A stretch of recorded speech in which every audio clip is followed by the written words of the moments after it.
on if you want. I'll send you. Yeah, you can get a copy for your reference later on. Okay, we're ready to roll, John. So you want to? No, The floor is yours. This is your show, Mohammed. Why don't you, okay, well, thank you. Thank you for the honor. Yeah, well, welcome all. I'm Mohammed. I'm in Melbourne, and I'm not a writer, but I'm hopeful one day I might write. But yeah, please, the floor is yours. So whatever you want to do, whether you want to share screen or whether you want to talk or even whichever order you want to, I'm happy. Whoever goes first, maybe ladies first, Leanne. So. Okay, Mohammed, nice to meet you. Thank you, everyone, for joining. I guess if I look in gallery, I could see everybody. Let me just look. Okay, great. Astrid, Anna, Anne, Jamie, Karen, Joe, Cecilia, Train, John, Suzanne, and Tracy.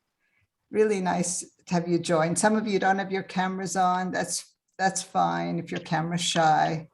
No problem. Shall we start, or should we wait till exactly 12 because 6 p.m. because people may. people are still coming in. Yeah, I think we should wait. Yeah, I think that's nice. But if you've got a moment, I'll be talking a bit about my website. So if you have a moment, go and check it out while we're waiting. It's goshenbooks.com. Can you write it in the chat? Then I'll sure, I'll do that. And here, goshenbooks.com. And yeah, you've got 1 minute to go look, and then it shows. Yeah, take a look, and it may provoke questions, and I'm here to answer lots of questions. So, so please go ahead and have a quick peek. And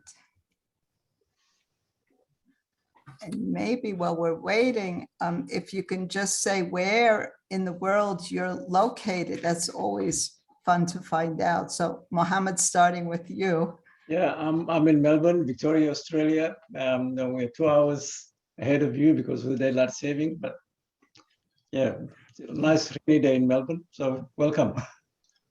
Thank you. Tracy? Oh, I'm in Tokyo, Japan, and I've been here for many years and probably will be here many years longer, the good Lord willing. Okay. Are you a writer? Yeah. I write mostly plays, and but I have some short stories and the beginning of longer stories that have so far just stayed the beginning. Great, thanks. Suzanne, good to see you. Hi, I'm in Tokushima on the island of Shikoku. I've lived here for over 30 years. And I also wrote a memoir, so I'm interested in hearing how Leanne has marketed hers. Thanks. Thanks. Joe? Is Joe there? Okay, maybe okay, we'll go to Train. Unmute. Hello, I'm in Nagano in Japan, up in the mountains. And I've been here for about 4 years, and I really like it here. Yeah, that's about it. Someone made me the co-host. And yeah, I did, because I thought you were presenting, but if not, no problem. Oh, I'm not. Oh, okay, yeah. okay. All right, well then you lost it. Okay. Okay, John. Hi, I'm John Gribble. I'm in Nishi, Tokyo, which is a burb of Tokyo, and I'm one of the organizers of this little shindig. Nice, good to see you. And anybody else wants to introduce themselves? I'll need you to just indicate that your speaker's on. You could, Astrid Shai. Hello, Leanne. I'm so happy to see you. I'm not shy, I'm lazy, and I'm snacking at the same time. Okay. Maybe later. I'll All show right. myself. But yeah, Okay. I'm a friend of Lian, and also I'm a writer, more of a journalist actually. So looking forward to what Lian has to tell us tonight, Mm, and great. happy to meet everybody else. Maybe we meet in real life one of these days as well. Oh, and Yes. I'm in Tokyo. I forgot to say that. Yeah, okay. Okay, thanks, Astrid. Karen? Okay. Yes, hi. Hi. Hi, Leanne. So I'm Hi. sorry I can't turn my camera on because I'm in the middle of my commute right now. No problem. But I'm Yeah. in Kyoto. I've been in Japan for 22 years, and I'm in the process of writing a memoir right now. So I'm really interested to hear how you marketed yours. And Yes. it's really great to meet everyone. And maybe later I'll be able to turn my camera on. Thank you. Okay. Fantastic. Yes, you're all welcome to turn it on when you're ready. If you want a snack, if you need other things to do, if you need whatever you're doing, I'm really happy that you're here. It's an honor to be with you. And this is my first conference to participate as a presenter. And I lived in Japan for 30 years. I left in 2017. I arrived in 87, left in 2017 for a 5-week trip to Israel, which I basically never returned back to Japan again from. And that actually made a really nice ending to my book. I was looking for some drama to end my memoir, which began in 2012.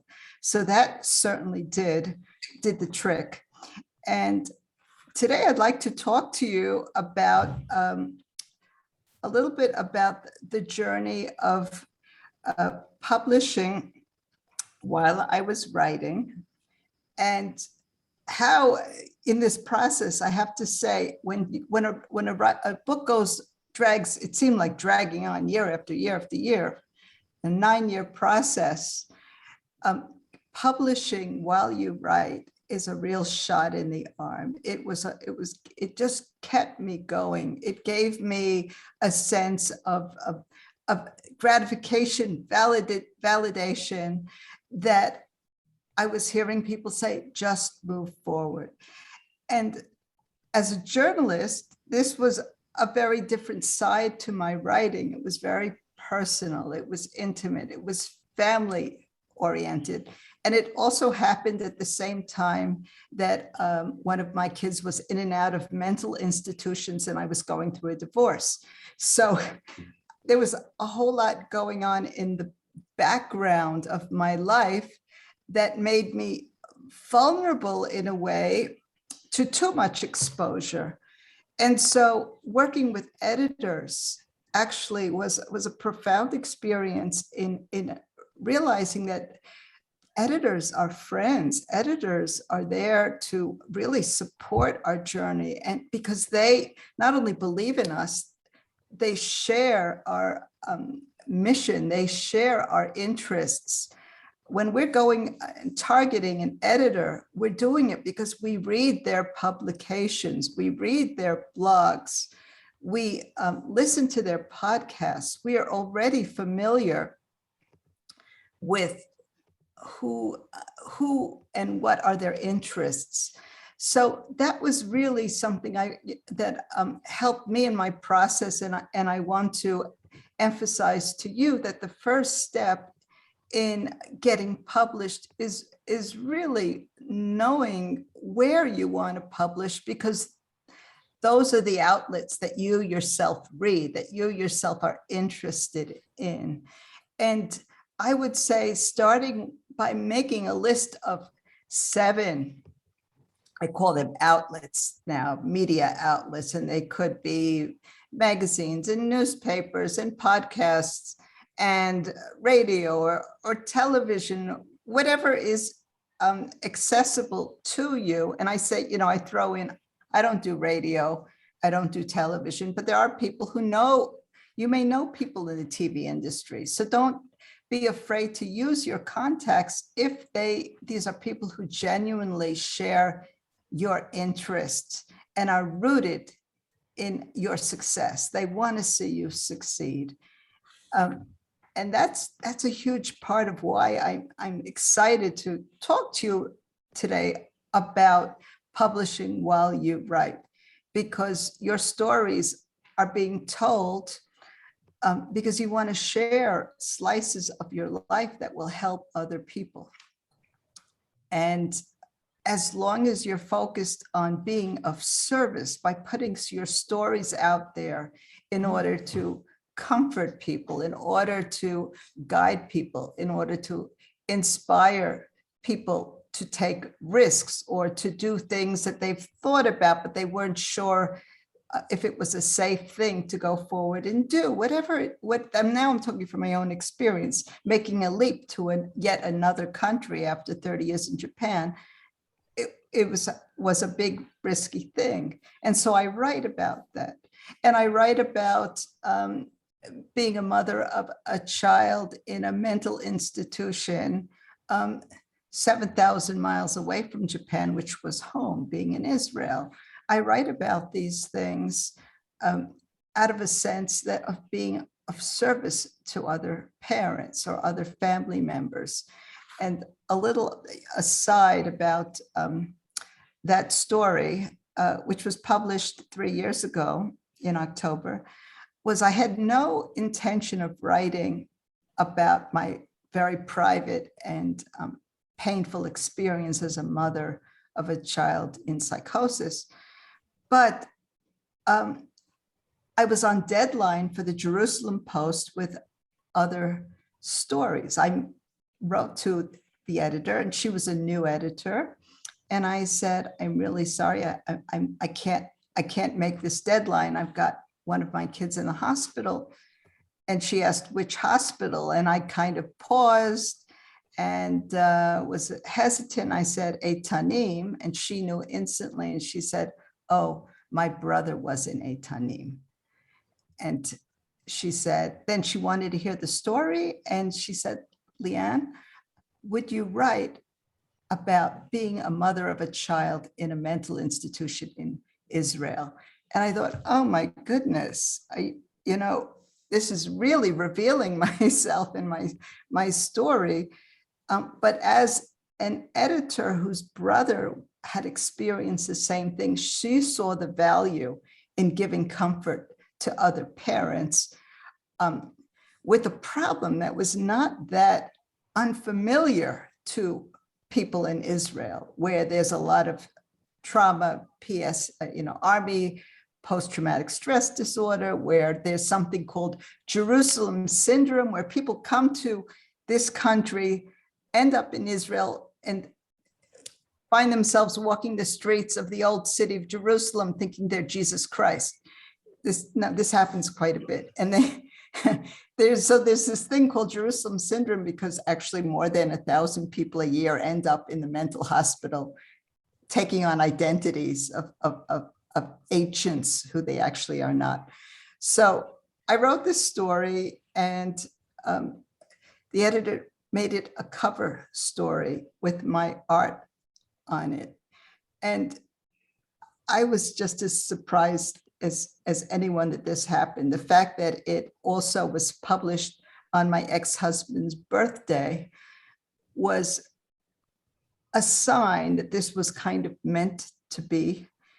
And as we write, I want to say that there are all these magical signs that come in from heavens above and from people who just enter our lives, and maybe they exit our lives too, but they come in, they play their role to move us forward.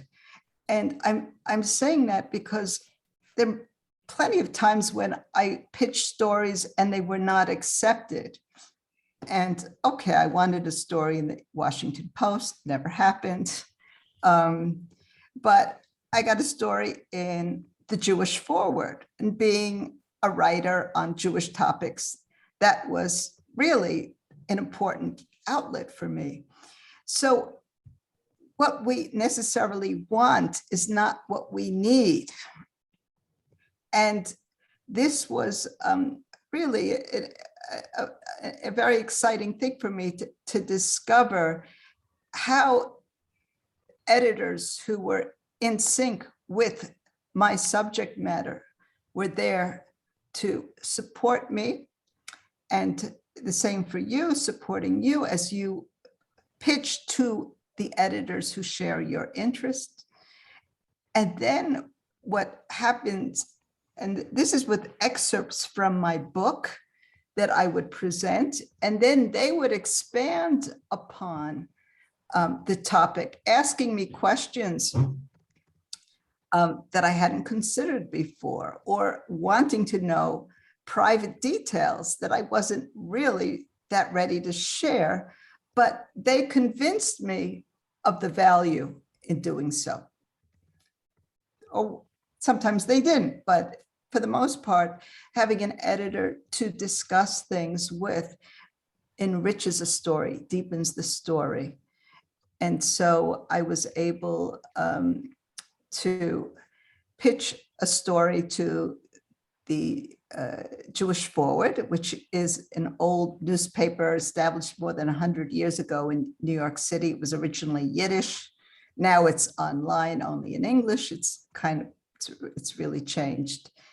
And the story I pitched was about walking into a showroom, furniture showroom in Shinjuku, and seeing laid out on the showroom floor all the furniture in my childhood home in Great Neck.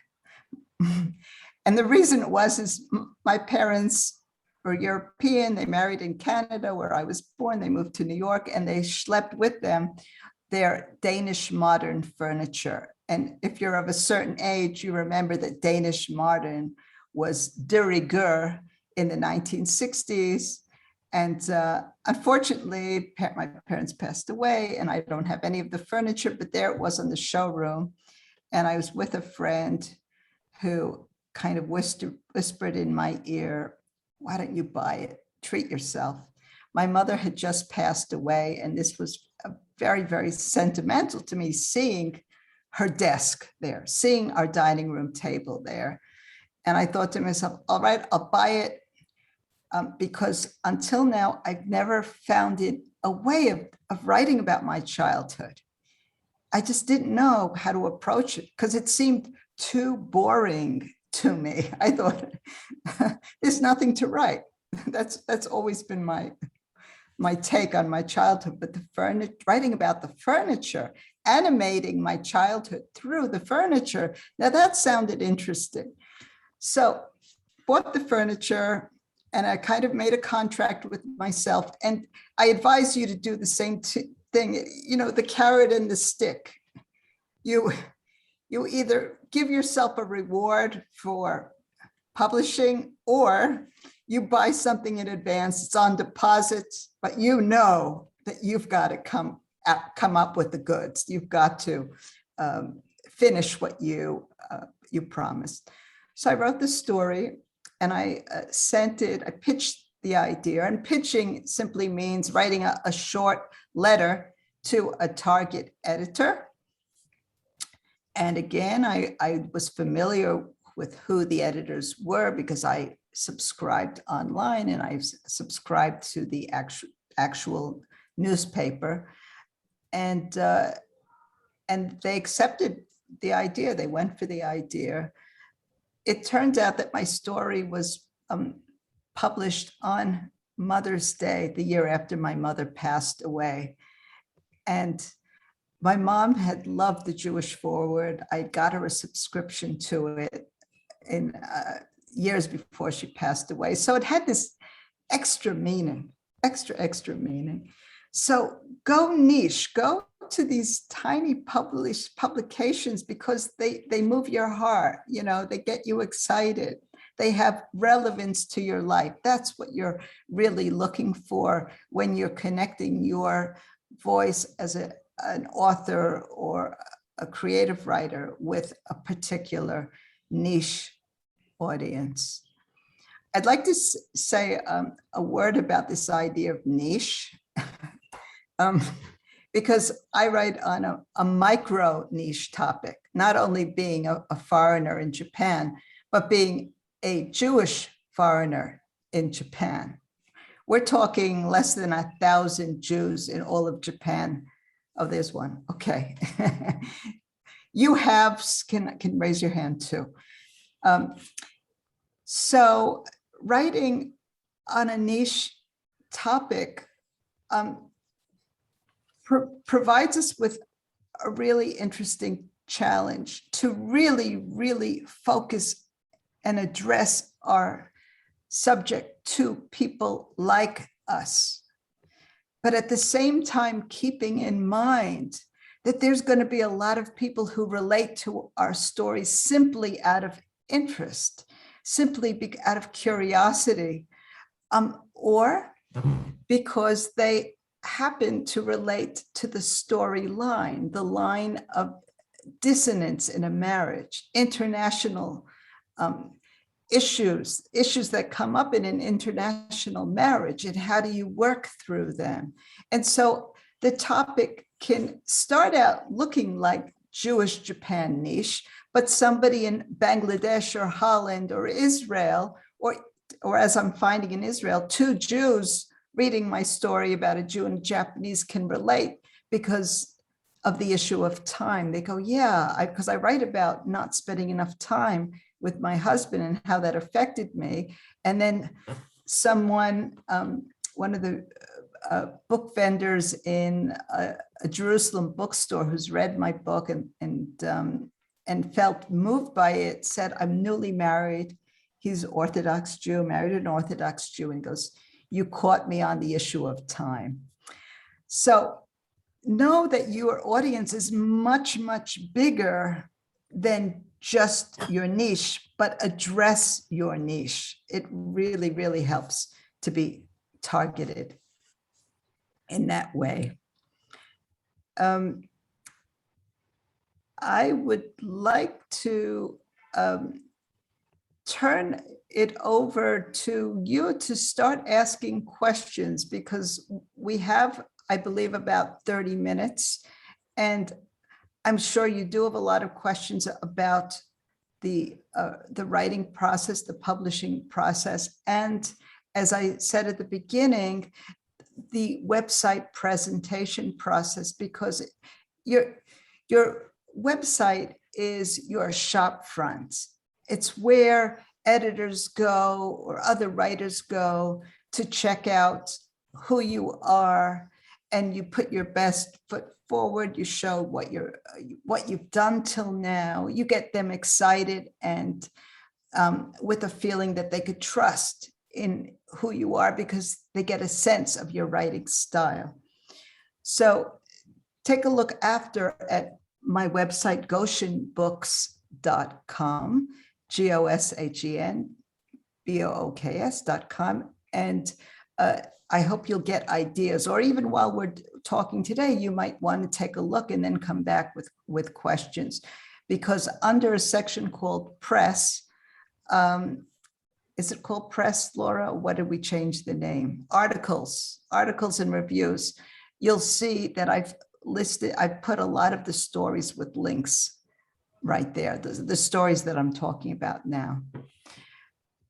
So I'd like to open it up, and Laura, yes. Leanne, it's articles and reviews under the Wagamama Bride heading.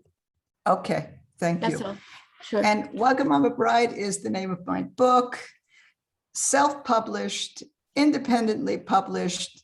I created Goshen Books, my own imprint around this book. It came out in April, and it was on the cover of the Jerusalem Post in Jerusalem magazine when it came out. It helps to invite the editor over for dinner every couple of months. You know, it's part of the deal. It's that your editors are your friends. This is the thing. You share things in common. They want to be friends with you. So just know that this is the outcome of that. Okay, questions? Yeah, Mark, hi. If you could unmute. Hi, Leanne. Nice to see you again. Nice to see I you. just wondered if you could talk maybe about the publishing route in terms of your decision to self-publish instead of go to an established publisher, just what some of the factors might be there and what you have found have been the Yeah. merits and demerits of that. Okay, sure. That's a really good question, because right now I've been talking about success stories. And throughout the process, you really need a thick skin because there's a lot of rejection in this business. There's a whole lot of rejection.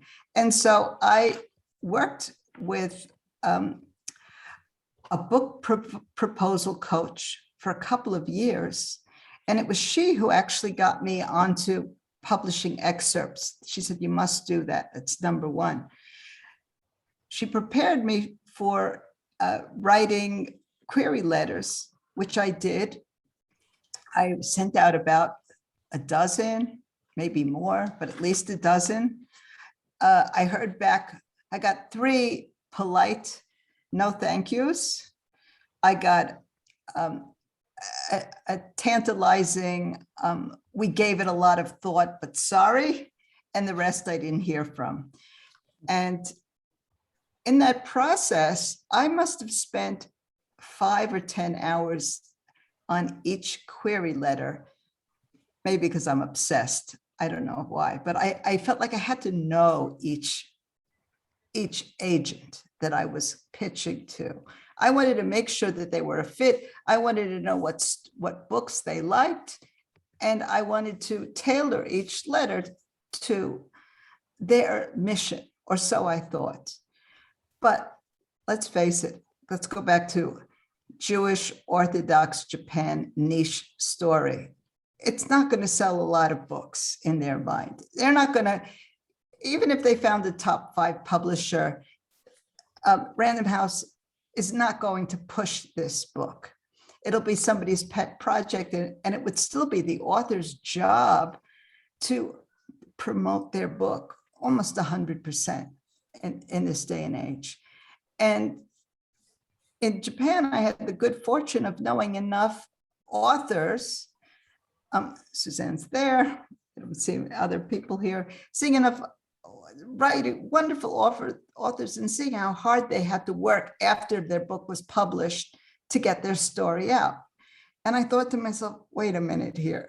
This is starting not to look like a great deal to spend all this time trying to get my book published with a big publishing house. I checked my bank account and I realized that it only took a couple of $1,000s to publish 500 of these. And it would take several $1,000s more, but still not a massive amount of money, to work with editors and proofreaders at Cover Designer, and various marketing coaches along the way. I'm still working with some people who are helping me. I don't do it alone. And this is the thing, is that by signing up to publish my own book, I was going to invest in the process and build a team, including the website designer, including the book jacket designer, the book interior designer. I worked with a big editorial house in New York called Kevin Anderson and Associates, who are ghostwriters for a lot of top publishing houses. And actually, it wasn't a great investment in time and energy and money, but I did learn a lot about their standard. And I thought, I could do this. I have been helping other writers finish their books for years. I've been doing that for more than 20 years. And so I understand that the process is about nurturing, out of the box thinking. It's about seeing the big picture beyond what an author can see.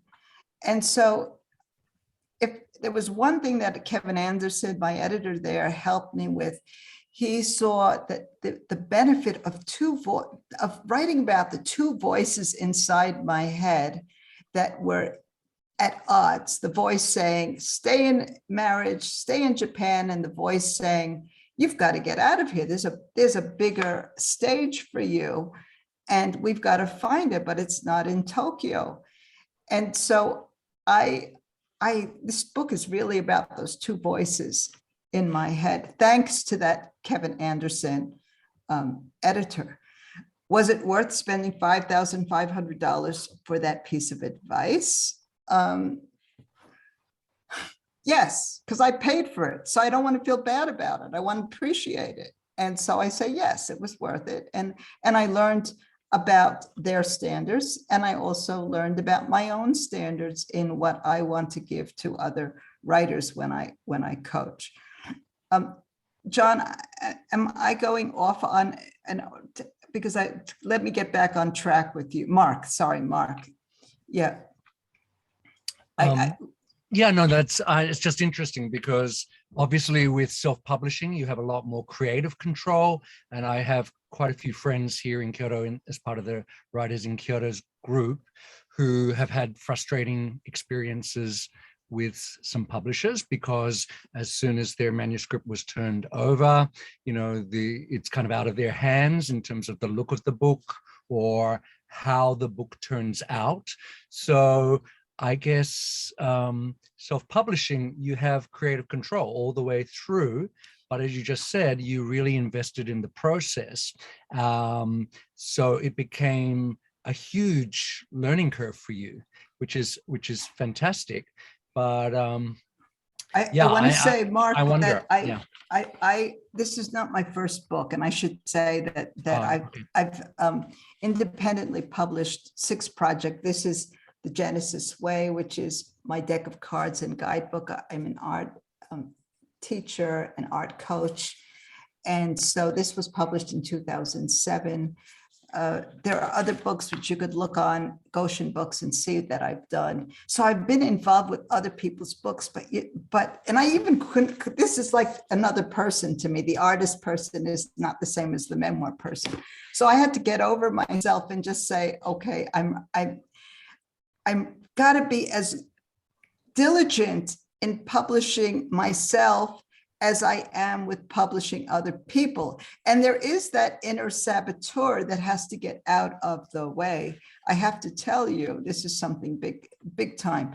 It seems that the more perfectionist we are, the bigger the inner saboteur is as well. And so that was also this duality, is that I wanted perfection. I wanted to control every aspect of the process. And it also meant that I was maybe delaying the process. Maybe the book could have been finished a few years earlier if I hadn't been so picky-uni about things.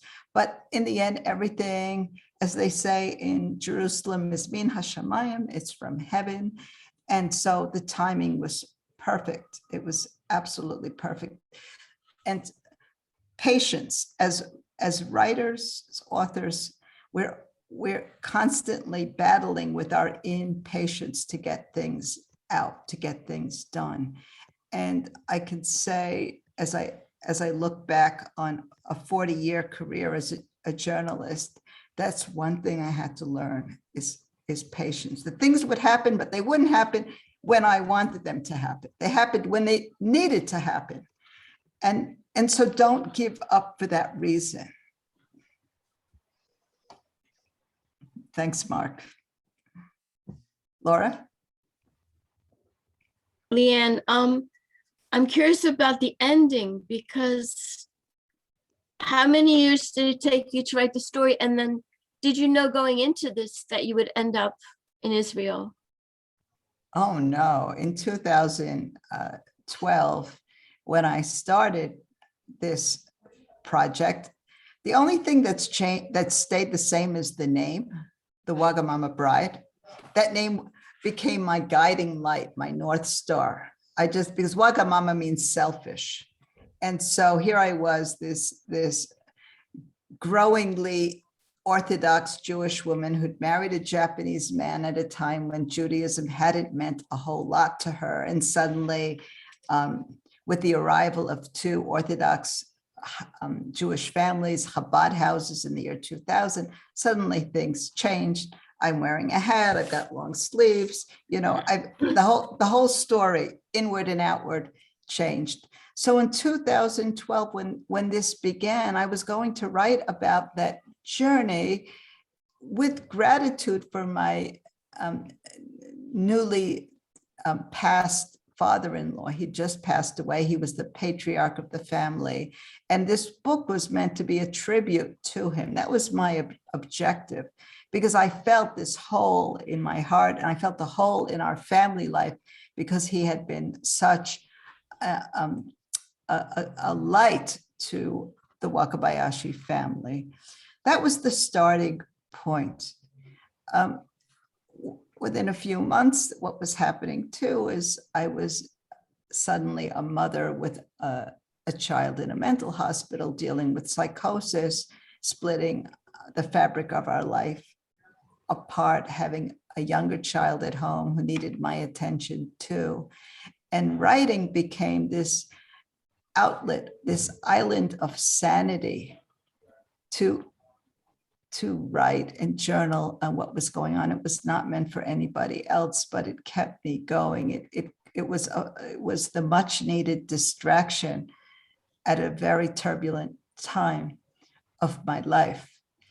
And I would say from the beginning of this project, when I decided it would be a book, I had a dear friend who many of you know, Lisa Lowitz, who would encourage me. Suzanne Kamata encouraged me. There was a team of writers, and we'd get together. Team is not the right word. It wasn't a team. It was writer friends, and we'd get together in the coffee shops of Tokyo and sit down and be antisocial for the next 2 hours. We'd pull out our typewriters, our keyboards, and have our drinks there and kind of look up once in a while to see they're still there. And we'd keep writing. And so these writing dates really, really helped keep the focus. And I remember what Lisa said to me, because she was very, very busy running her yoga studio and writing book after book. And she said, stick with the 2 hour a day rule. All you need, you don't need 22 hours a day, just 2 hours a day, keep going, and the book will happen. Slow and steady wins the race, and she was right. So of course there are days when you do write for 5 hours or 7 hours, because you're just so immersed and so in the flow of things. But on other days, to just show up, as Woody Allen would say, is enough. It's just simply enough to just show up. So Laura, I hope that answered your question. The book changed. No, it doesn't. Yeah, no. Okay. Oh, I'm sorry. Okay. No, because originally it was about Japan, right? And then suddenly it became about Israel. It never became about Israel. No, I published many stories from Israel or about my life in Israel since in the process of writing this book. The Israel part is really just at the end. It's right next to the epilogue. It is the epilogue, but the story is about the thinking or the spiritual process of letting go of that life in Japan so I could transit to a new life. So it was a surprise ending then. Absolutely. Absolutely. There was no idea that this is when in 2012. No. Didn't know where you were going. You just stayed with the process and ended up there, wherever you were. I knew that where I was going was seeking the truth of my identity. And I was committed to that journey of who am I really? Am I a foreign wife in Japan? Is that my identity? Am I a lost Jew in Japan? Is that my identity? Am I the mother of two bicultural children called halves? Is that my identity?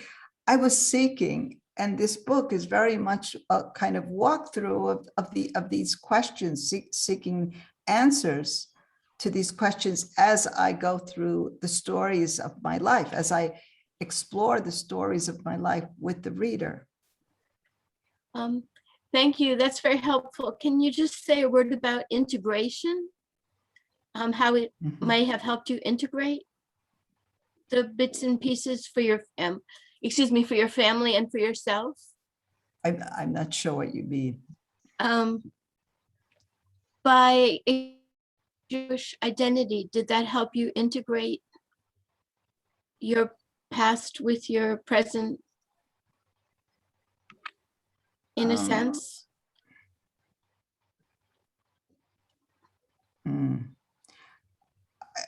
I'm still not clear. Sorry. Okay, Laura. let me see.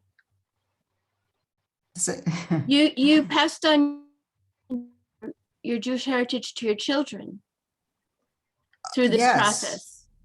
Yes, absolutely. And so this was part of this searching for identity and what it means to have an identity. What aspects do you pass on? So yeah, very much that was part of the quest. And having my daughter here in Israel with me as in a wonderfully healthy, beautiful woman in her mid-20s who has a rich, full life here. You know, this is the outcome of me being true to myself. And my son being back in Tokyo, working for a company that is promoting Jewish Israeli products and kosher foods to the Japanese. That's a surprise too. My son went to high school in Israel and he came back to Tokyo a year ago, trilingual, speaking English, Japanese, and Hebrew.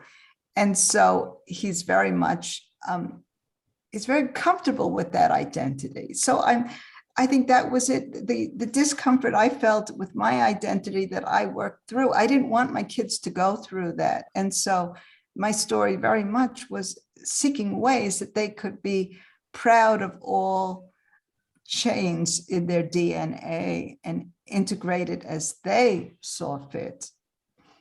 I hope that answers your question. It's very helpful. Thank you. Thank you. Anyone else? Yes, Leanne, can I ask you a question? Sure. Hi, Yes, I'm very Beatrice. sorry for the background noise. Who was This speaking? is Karen in Okay. Kyoto. Hi, Karen.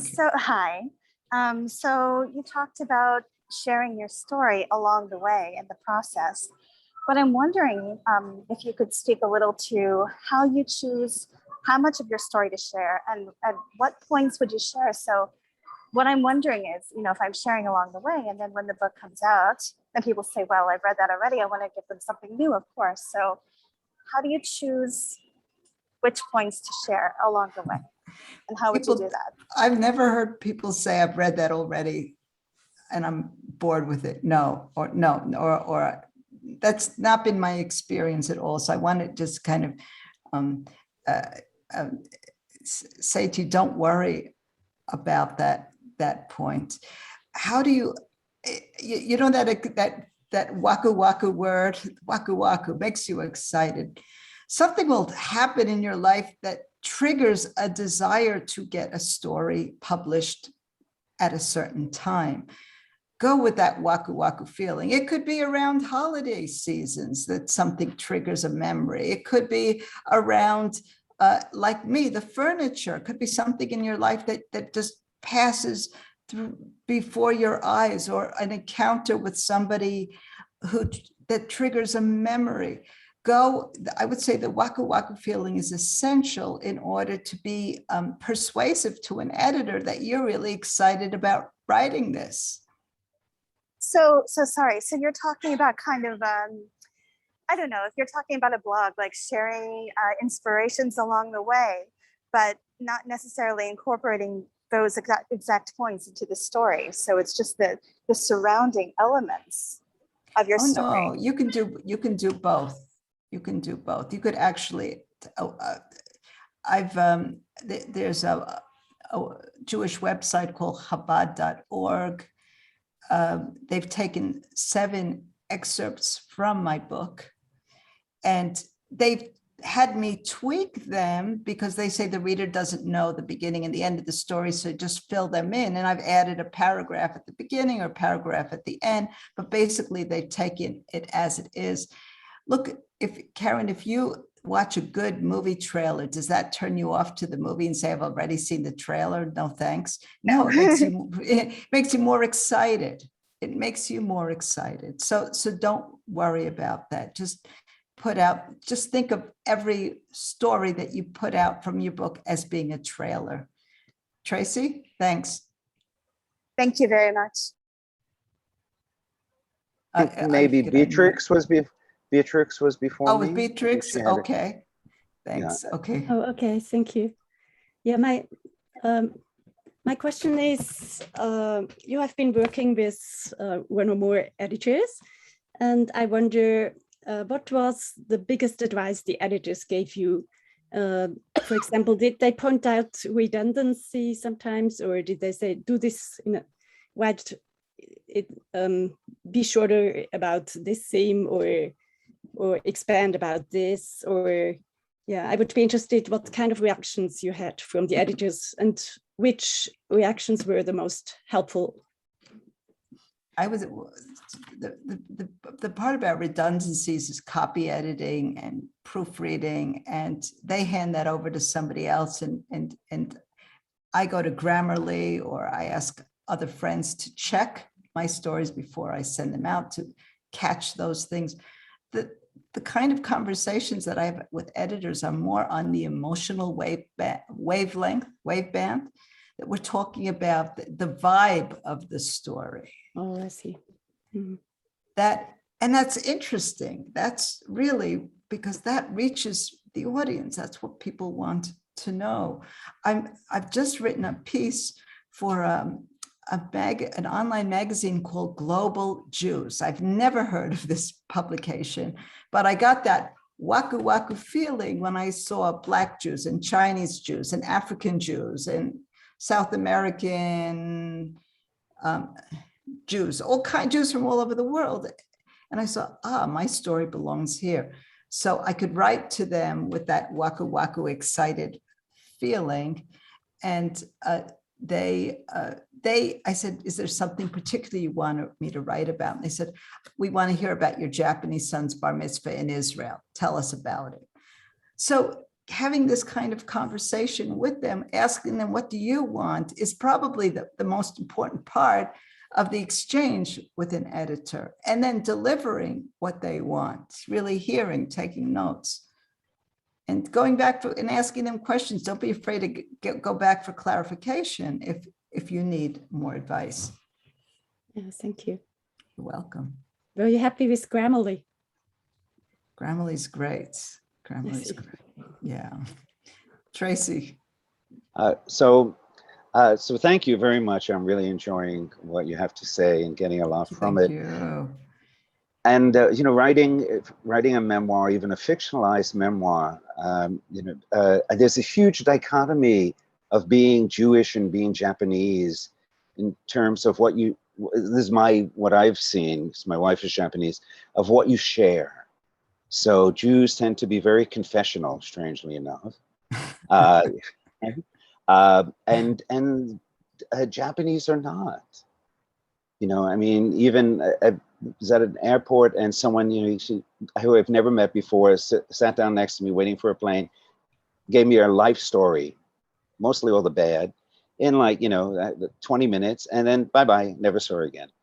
Whereas you can know someone for 20 years in Japan and never hear those kind of things. So Tracy, I'm going to ask you to get to the point because we've got only a few minutes. How do you write about that, and knowing that your Japanese audience is going to read it, or there's going to be, how do you give that information, Here's a knowing secret. that Humor. It's funny. It's hilarious. You know, when you step back and you actually see how we communicate, it's darned funny. So that to me was my choice in taking situations where I would have, in reality, maybe I had a knot in my stomach. And I did walk around for plenty of times with that knot in. But looking back on it, I see it kind of ridiculous, like what I was upset about. And I write about this in the memoir, how my ex-husband's atrocious English, he had a marvelous vocabulary that blew my Japanese vocabulary out of the water, but his grammar was horrendous, and my kids started copying his grammar, and I'm still correcting the grammar that they're channeling out of his mouth.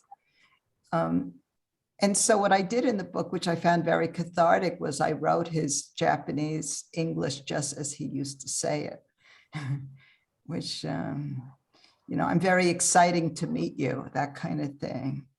Or, hello, let me introduce myself. I'm the translation. You know, this is, it's cute, it's funny, as long as it's not affecting the next generation of offspring. So find a way to laugh about it. That's my advice to you. Otherwise, it could be too heart-wrenching. And it doesn't have to be. Thanks. Oh, okay, I'm getting the T. I'm getting the postal sign. Okay, John. No, John. quick. Please tell us about the podcasts. Authors Meet the Author series. Do you take only published authors? No, I'm open to taking authors who are authors in progress, who are writing on the memoir theme of finding home far from home. And you could click on my website and find the podcasts. And there's some wonderful ones. We've got Edward Levison and Rebecca Ottawa, who you might know. There's Ed. I don't know if Rebecca's here. And we've got my dear friend Everett Brown coming up. So yes, definitely. And also me reading on my book launch. You could hear me read for my book launch on podcast. Yeah. Thank you for asking that. Authors? Are you absolutely. Okay, so good. People can approach me. Yes. Leanne Sullivan, did you want to say something? Sorry. Just hello. Nice to see you. Nice to see you. Yeah. Great. One more quick question. What is going to be your next book? Do you have any idea of the next book? Oh gosh, I'm working on a collection of my published articles covering 40 years of writing, and it will be a collection of articles plus the behind the scenes of how each story was created, how I found the editors, how I worked with the editors, what was the struggles along the way, kind of lifting up the car hood and showing you what's in the engine of the writing process. So that's what I'm working on now. I think we got to go. I don't want to go over time, but thank you all for being here. This has been really a wonderful, exciting experience for me too, to share with you from Jerusalem.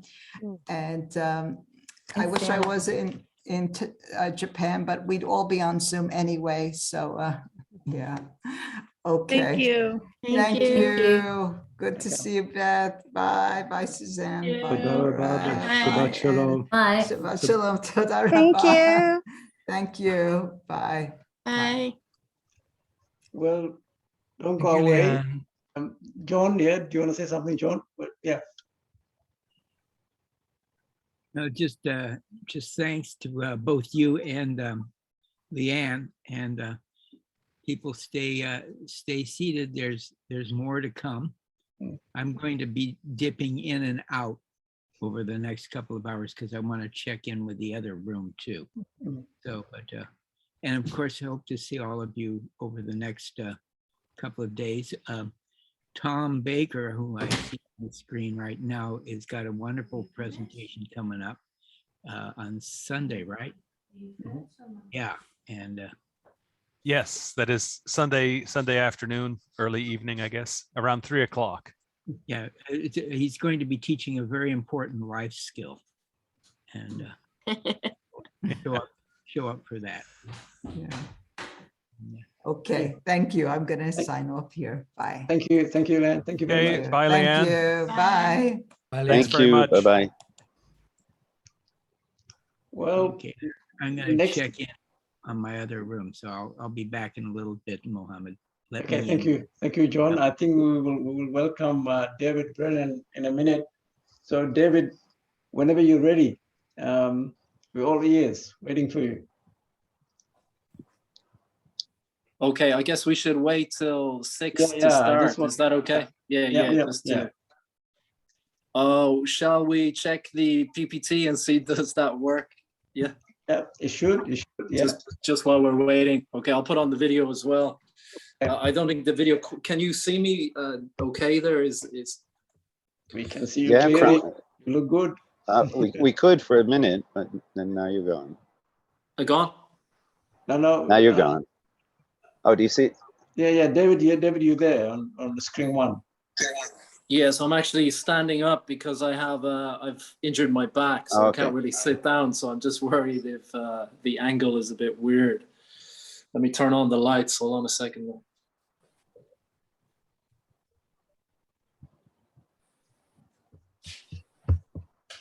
Yes, I think that's better, right?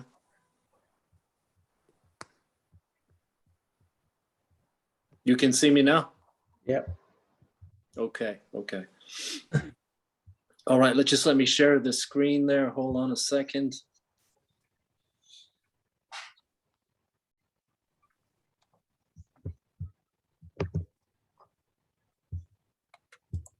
Mohammed, are you going to stream? Are you going to stream this also? Yeah, we are streaming all along, all 3 hours. So okay, because maybe the other, each presenter doesn't know it's being streamed or. Okay, yeah. I'll remind them, and if they're not happy, then we'll switch it off.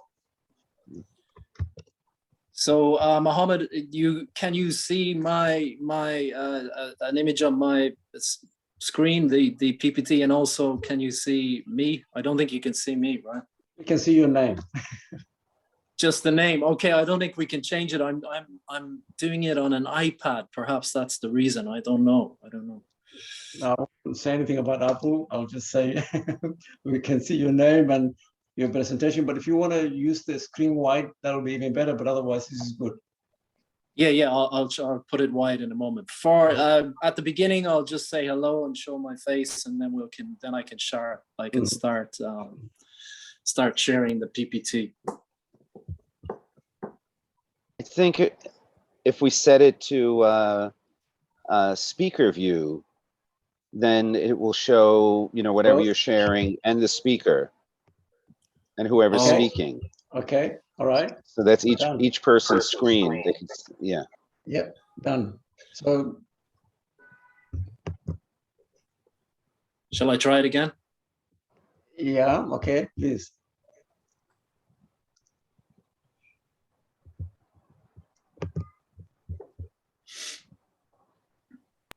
For some reason, we can see the screen, your presentation.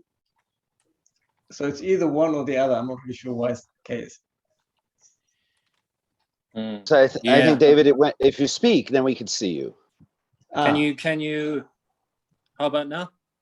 Well, I can see it says David Patrick Brennan, but for some reason. Yeah, I don't know what's going on. Perhaps it's because it's an iPad?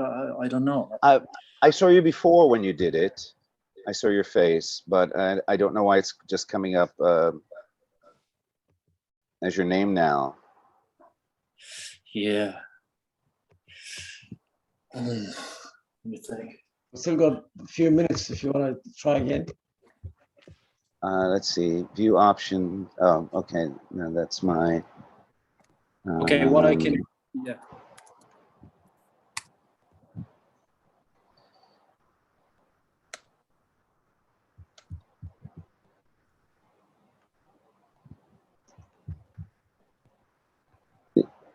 Is there If you some, want, yeah, if you want, David, you can introduce yourself, and then after a while you can do the presentation, whichever format you want. Okay. I think I probably need to use the PPT at for most of it, and then at the beginning I'll just show my face, and at the end when we come back for the question and answer part, then I will present my face again. How about that? Perfect. Okay. I'm sure people will survive without my face, right? But I know it's better if you can actually see the person. It makes it more interesting, I guess. Okay.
David, I saw you for a moment, and then I don't know what happened. Yeah. I think I Oh, just there turned you off are. the screen. Yeah, I'm Yeah, back. but Just waiting for 6 p.m. Yeah. No, we're just about 1 minute here, so you should be all right. I'm just curious why it's not showing. I could see you now, David, and it says you are sharing screen, so maybe. So maybe it's fixed. Yeah. Is it? Yeah. Oh, great. Maybe. Great. I see you on the lower right. But when he starts the PowerPoint, that's when it changes to name. Yes. We'll see. That's when it. Yeah. Perhaps if you shared the PowerPoint from your screen, Mohammed, but maybe that's too complicated. It doesn't matter anyway. Let's just. No, but what you said was correct. I think if you introduce and then we can just watch the presentation. Maybe. Yeah. Okay. We're ready to go. Okay, guys. Good evening, everybody. My name is David Brennan, and very happy to be here today. And thank you, Mohammed, for setting up the room. Today, I'm going to be talking about editing fiction with a primary focus on getting the first draft of that novel ready to show other people. Okay, so most of my presentation will be using a PPT, so I'm just going to share that right now. And fortunately or unfortunately, my beautiful head will disappear. Let's see what happens. If that happens, I apologize, but we shall motor on. I guess, have I disappeared? Yeah, but we can see your presentation. Okay, that's great. I think that's the main point. The main points are on the PPT, so that's what matters. So I guess I'll start off talking a little bit about my writing background and tell you about why you should stick around and listen, because maybe I have something to say that's worth hearing. And here, I guess I try and back that up. I think I started writing fiction in about 2014, and there I published my first story. I continued to write and rewrite, and I started to win some competitions in 2016 and get shortlisted for competitions. And in 2018, I was one of the winners of the Irish Novel Fair. And as a consequence of this, my first novel, Up or Down, was published in 2019 with a small independent press called Epoche Press in the UK. And 2019, I was nominated for the Hennessy Irish Writer Award. Unfortunately, Hennessy withdrew their sponsorship that year. Of course, I would have won, but Hennessy withdrew. And since 2019, I have been focusing a lot on writing, and I've written a lot, so much. I've written 3 first drafts of 3 different novels in the last 2 years. One of them is 180,000 words. One of them is 30,000 words, and another one is about 110,000 words. So that's a lot of writing. And right now I'm working on the editing of one of those novels to get the first draft ready so that it's in good enough shape that I can show it to other people. And I think that's going to be the focus of what I have to talk about today, is the steps involved in that. So why did I pick the editing as a topic? I chose it basically because years and years ago, when I started out writing, I had this idea. I don't know if everybody has this idea, but I definitely had it, that I would, that everything I wrote was amazing or brilliant, or on one hand, or it was totally crap on the other hand. And that kind of illusion that I would be famous within a year, and then I would hire some assistant to edit my work after I'd written it off. This is what I believed. That never happened. It probably will never happen.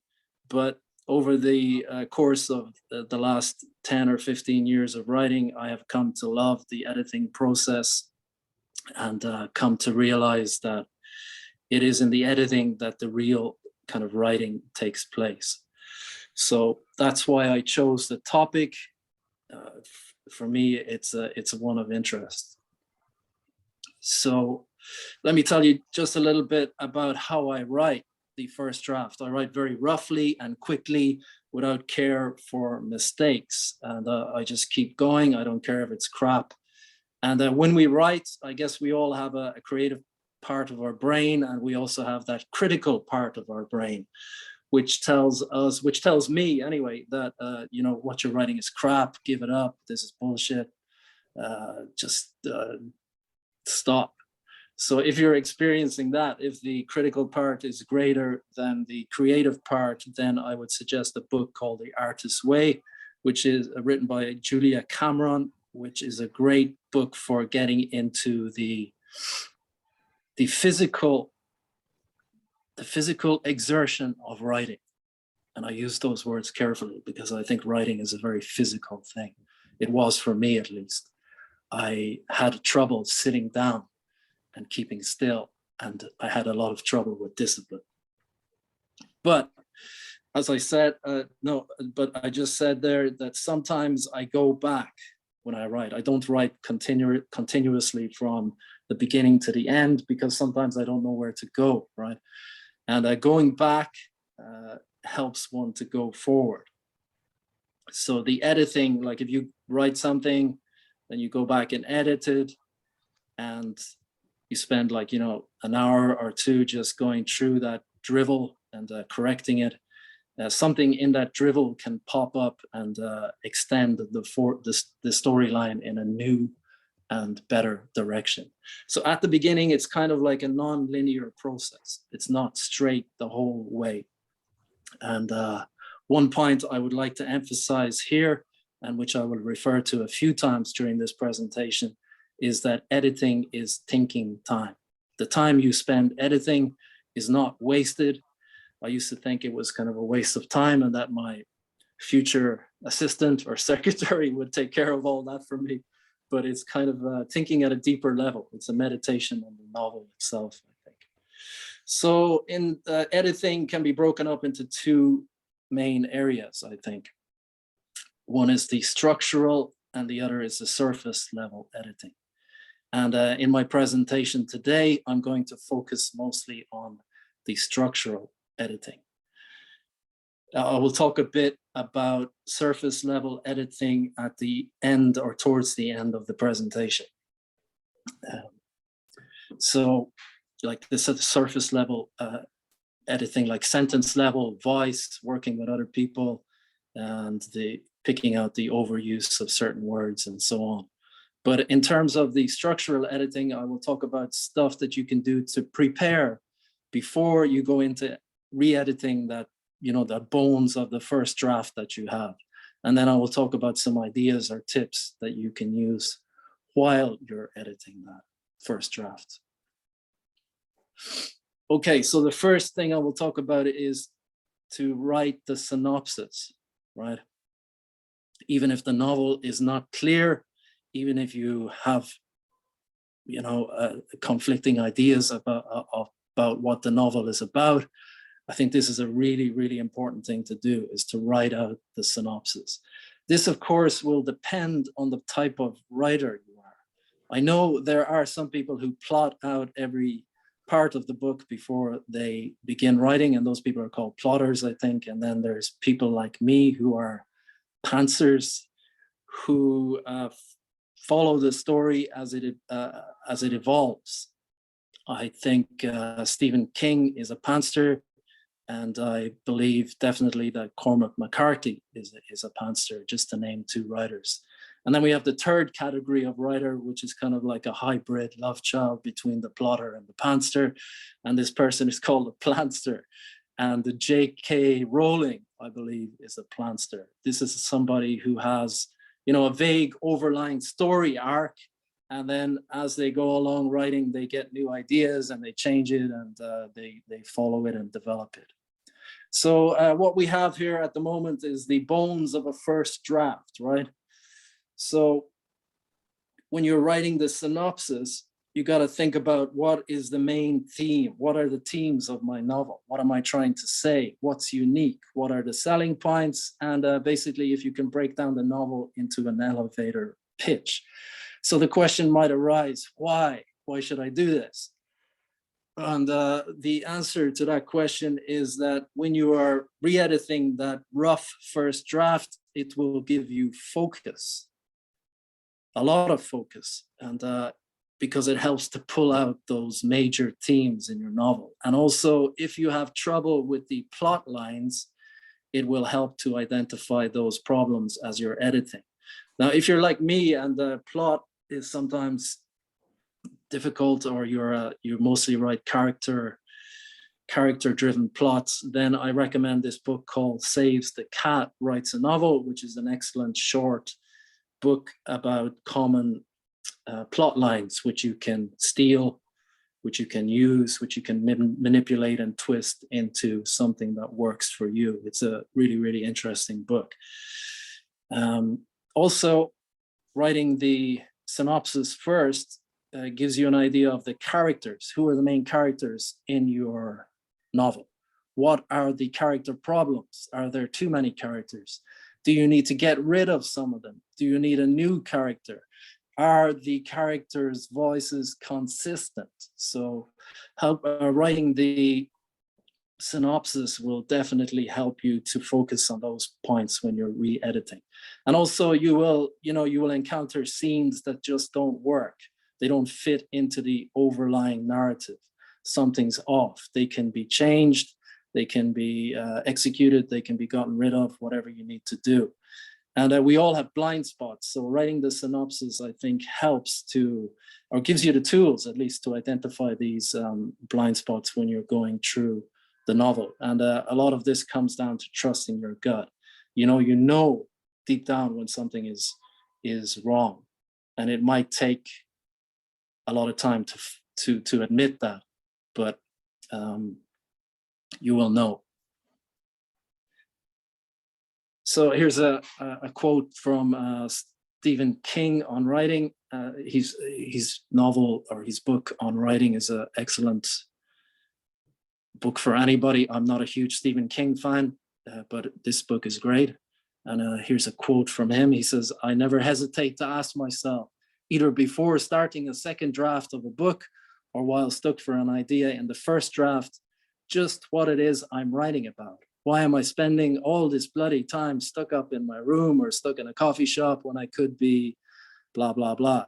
So the answer doesn't come right away, but there is usually one, and it's usually not too hard to find either. Every book is about something, or at least it should be about something.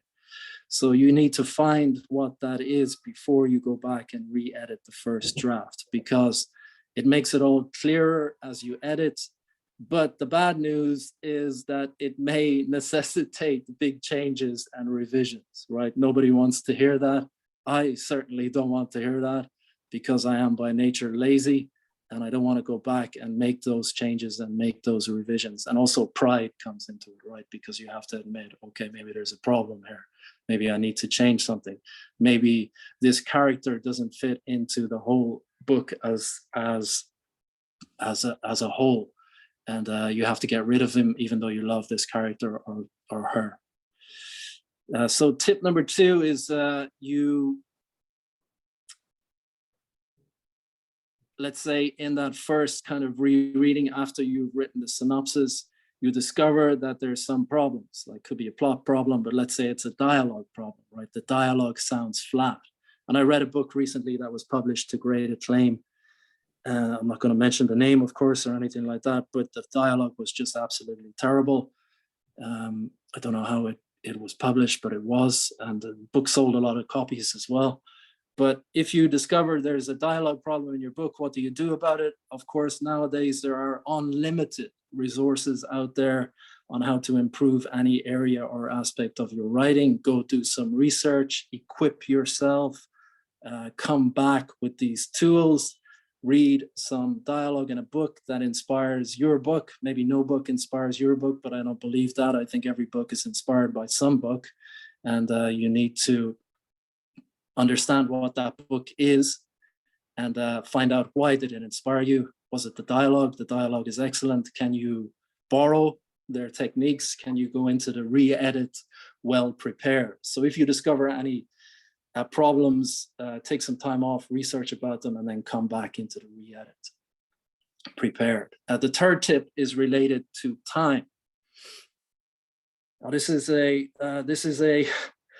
a hard one to swallow, I think, a lot of people, and it may again depend on the type of the writer that you are, and you need to stay true to that. So the question arises here is, after you've got your first rough draft kind of together, do you need to let it sit for a while? I would answer yes, definitely. And I would recommend a period of the longer, the better, perhaps 6 months. In that Stephen King book I just mentioned previously, he recommended 6 weeks. I recommend a little bit longer. And the reason, I think probably most people know this, is that it gives you time to desensitize, depersonalize, and distance yourself from your writing. So when you read your first draft again, it's like reading it through the eyes of somebody else. You get a totally more objective view.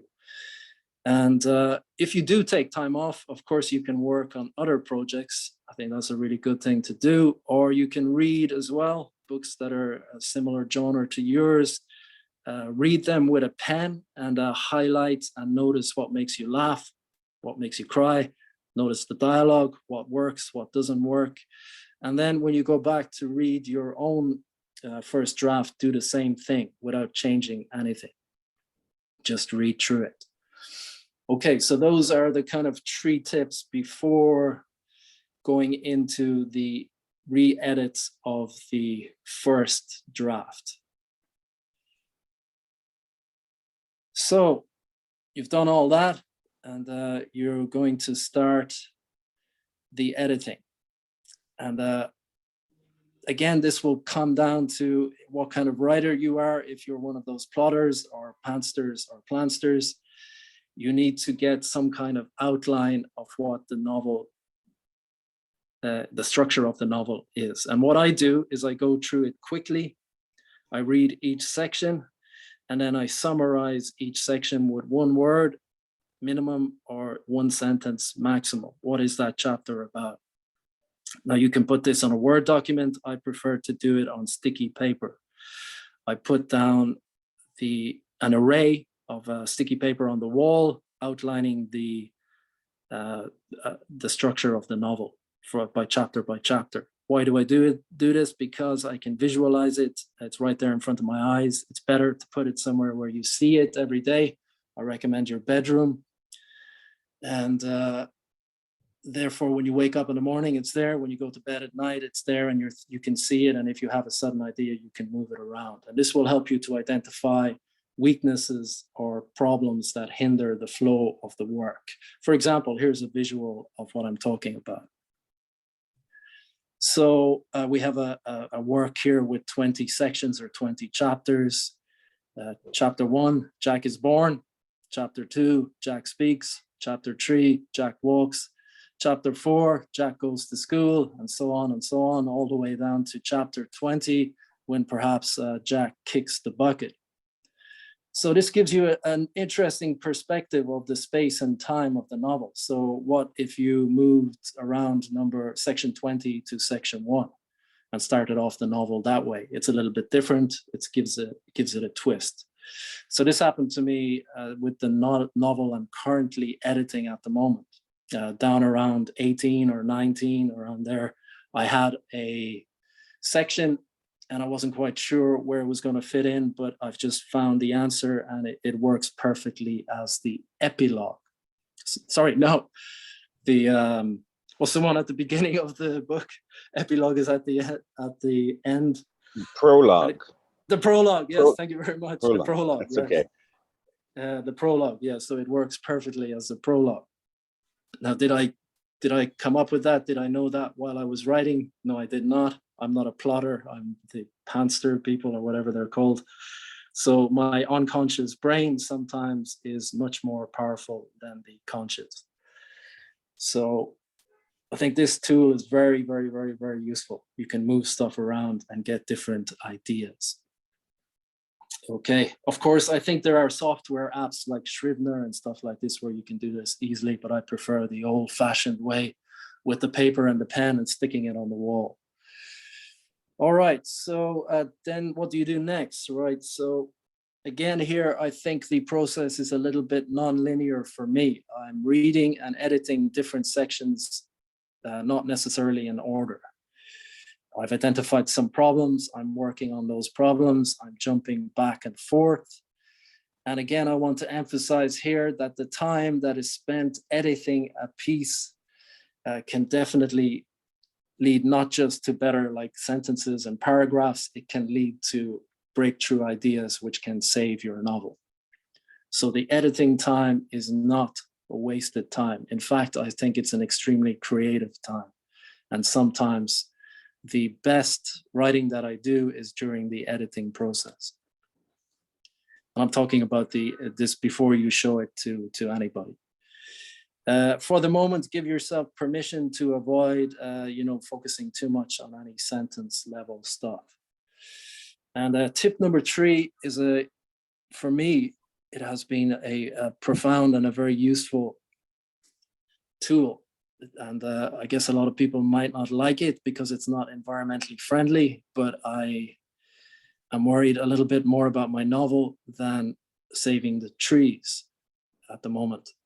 So I print it out on paper. And why do I do this? Because when it's on paper, it's like I'm viewing it in a different medium. I can see the problems easier, and I have it as a whole thing that I can put in my hand. So this tip is, I think, really, really useful, is to print the whole thing out and read through it with a pen and make notes as you go. And do not change anything until you read the whole way through. Okay, you can go back later and then use the notes to re-edit any problems that you find. And again, the focus here should be on the structure of the novel, the voice of the novel, the character's voice, the character's development, kind of bigger picture stuff, rather than the syntax, grammar, punctuation. You can let those things just lie low for the moment. Okay, so let's say we've done all that and we finally got a half decent first draft. So again, I would here emphasize taking a break. Taking breaks are extremely useful, and I'm saying this because I don't do it enough myself. Sometimes I get so caught up in the writing that I can't see the trees from the forest or whatever. And taking a break helps to rejuvenate the creative flows, and also gives you a time to have a different perspective. So when you go back to the sentence level editing, I have this idea here highlighted in red, because this is what something that I have discovered over the last few years, that each sentence can be close to perfect. The novel that I published in 2019, Up or Down, I wrote the first sentence of that novel and it was never changed. It just came out perfectly. I'm not saying it's 100% perfect, but it's perfect for that novel. And from that one sentence, the whole novel came. But another novel that I've written recently, one that hasn't been published, that may never be published, but I've rewritten the first sentence, I think at least 45 times. And it feels okay now. So I think that idea is important to hammer into your head, that a sentence can be as close to perfect as it needs to be. Perfect in its own sense, but also perfect in the sense of the paragraph, perfect in the sense of the chapter, and perfect in the sense of the novel as a whole. And the more editing you do, the more you will get to appreciate those kind of that kind of detail, rewriting a sentence 45 times. Now, when I think back to myself, when I first started writing, if somebody told me you're going to have to write a sentence 45 times, I would have said, well, maybe I should choose a different hobby or a different profession, right? I just wouldn't have been able to handle that because of the workload. Anyway, so let's go back to here. You're reading the sentence level stuff, looking out for unnecessary, overused, and crutch words. Of course, we got to correct the grammar, the punctuation, and all that stuff. I'm just trying to focus on things that are not so obvious here. For example, some of my crutch words are just, and again, and perhaps, and so on. There's a software program called AntConc, and this is used by linguists or people studying language. You can manipulate corpora or corpuses. And so you can put your novel in there as a text document, and it will generate a word list and give you the instances of each word, how many times it has occurred in your novel. It's extremely useful and very interesting to use it. And this software is available free online, and it's called AntConc. It was developed by a guy in Japan, actually. I forget his name, but perhaps I'm sure somebody knows his name there. But here's an example of what you can do on that. So this is the novel I'm currently working on. And you can see here, I've just highlighted said. It is the 31st most common word in the novel. It is said 613 times. So is that an overuse of said? I don't know. That will depend on the style, right? Like Hemingway just uses said, Cormac McCarthy just uses said. And here, the 36th most common word in my novel is like. 542 times I have used like. Perhaps that's okay if I'm writing an American teenage novel or something like that, but I'm not. So perhaps I need to look at that. But I need to look at it in consideration to how many times it occurs in a close sequence of sentences, right? That's the important thing, I think. And the first adjective that came up on my AntConc search there was good. I've used good quite a bit. And I think the second adjective that came up was great. And maybe this is common with all novels, I'm not sure. But what you can do actually with this software as well is compare your novel to any other body of work. You input both files and then it will highlight the words in your novel that stand out against the words in the other work. So that's useful if there are any. It's probably more useful than the frequency search. And here is another instance of what you can do with this program. For example, I've just typed in the word just here, down here. And it will type in that, press return, and then it'll give you every instance of just. Now, I think I've used just probably 250 times or something. And again, it could be a problem if it's used too much in close succession. But it's probably not a word you want to be using too much. Again, I overused this one. I think perhaps a little bit lazy writing. I'll go back, and if I find some sentences close together that use perhaps, then I'll think about a different way to make that sentence better or to make it different from the other one. Okay, so that tool I have found is rather useful to get to know what are your kind of crutch words or what are your lazy words. I think is a better word for that. And perhaps here is the single most important tip that I ever got about writing. And this was from Joseph O'Connor, the famous Irish writer. I don't know if he's famous abroad, but he's definitely famous in Ireland. And he is a brother of Sinead O'Connor, that famous singer. He's an excellent writer, and their personality is totally different, actually. He's a very down-to-earth, nice, normal guy. I'm not saying Sinead is not, but they are who they are, as they say. As my mother said, it takes all kinds to make this world. But anyway, Joseph O'Connor gave me that tip one time. He said, you got to read your work out loud. I said, why, Joseph? He said, because your ear is quicker than your eye. If the sentence is not right or doesn't sound right, then it's likely not right. And your ear will pick that up much quicker. After all, language is a verbal thing before it is a written thing.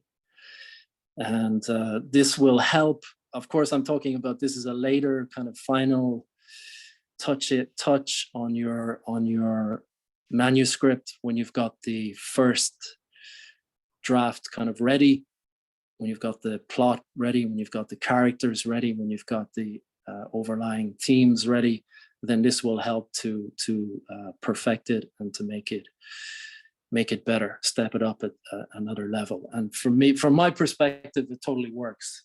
It's a problem if you're living with somebody and you read it, you have to read out a 180,000 word novel. You might end up divorced, or it's also a problem if you live alone because you're sorry, I won't swear. I promised myself today I won't swear. It's your neighbors. Your neighbors may call the police on you if you're reading your novel out loud 24 hours a day or whatever. But it really, really, really works. It's uncomfortable at first, but it helps if you ever have to do readings again. Anyway, I'll go on to another tip here, which is a very common one and probably known to everybody here. It's called kill the babies, and sometimes kill the whole family, and perhaps kill the whole village, kill the whole town. Because no paragraph or sentence or indeed chapter is so brilliant or so beautiful that it cannot be sacrificed for the greater good of the whole.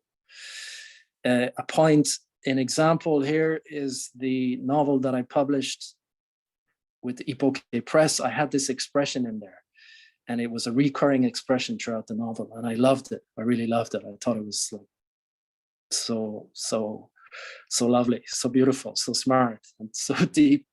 But the editor wanted to get rid of it, and I didn't really.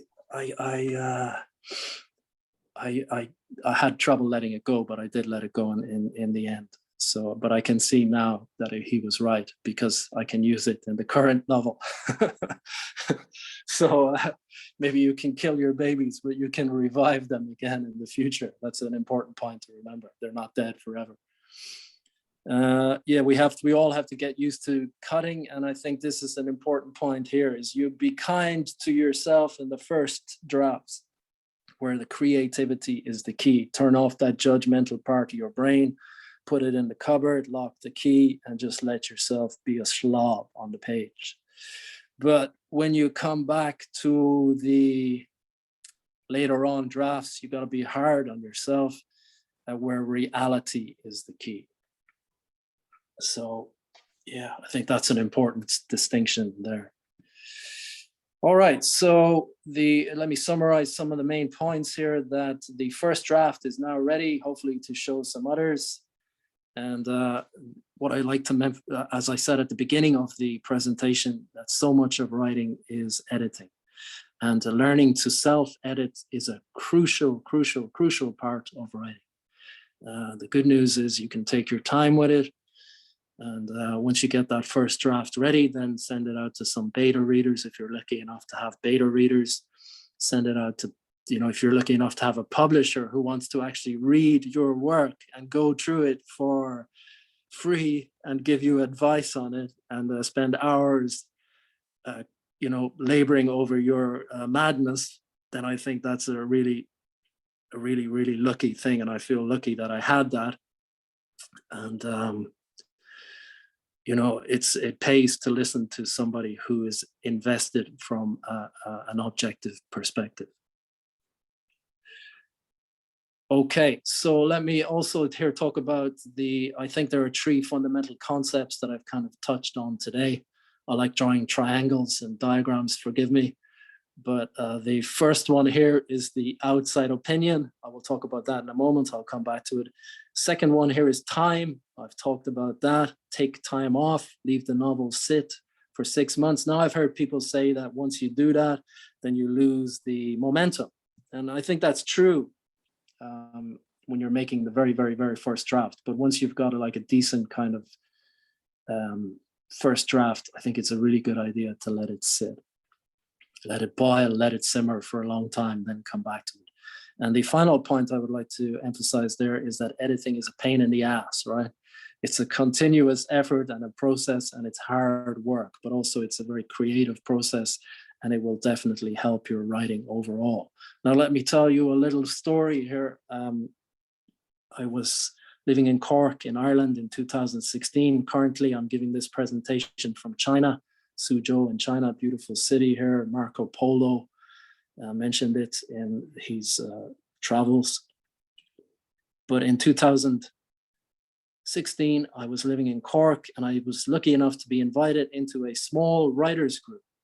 There was only 4 of us altogether, and it was an invite-only group. I'd won some prize. The other lady in the group had won a prize, and she invited the same prize we were, which was a mentorship prize. And she invited me into this group. And this was had a profound effect on my writing, I think. Why? Because I had to bring my manuscript or my writing there, and I had to listen to the opinions of the other people. And at first it was a little bit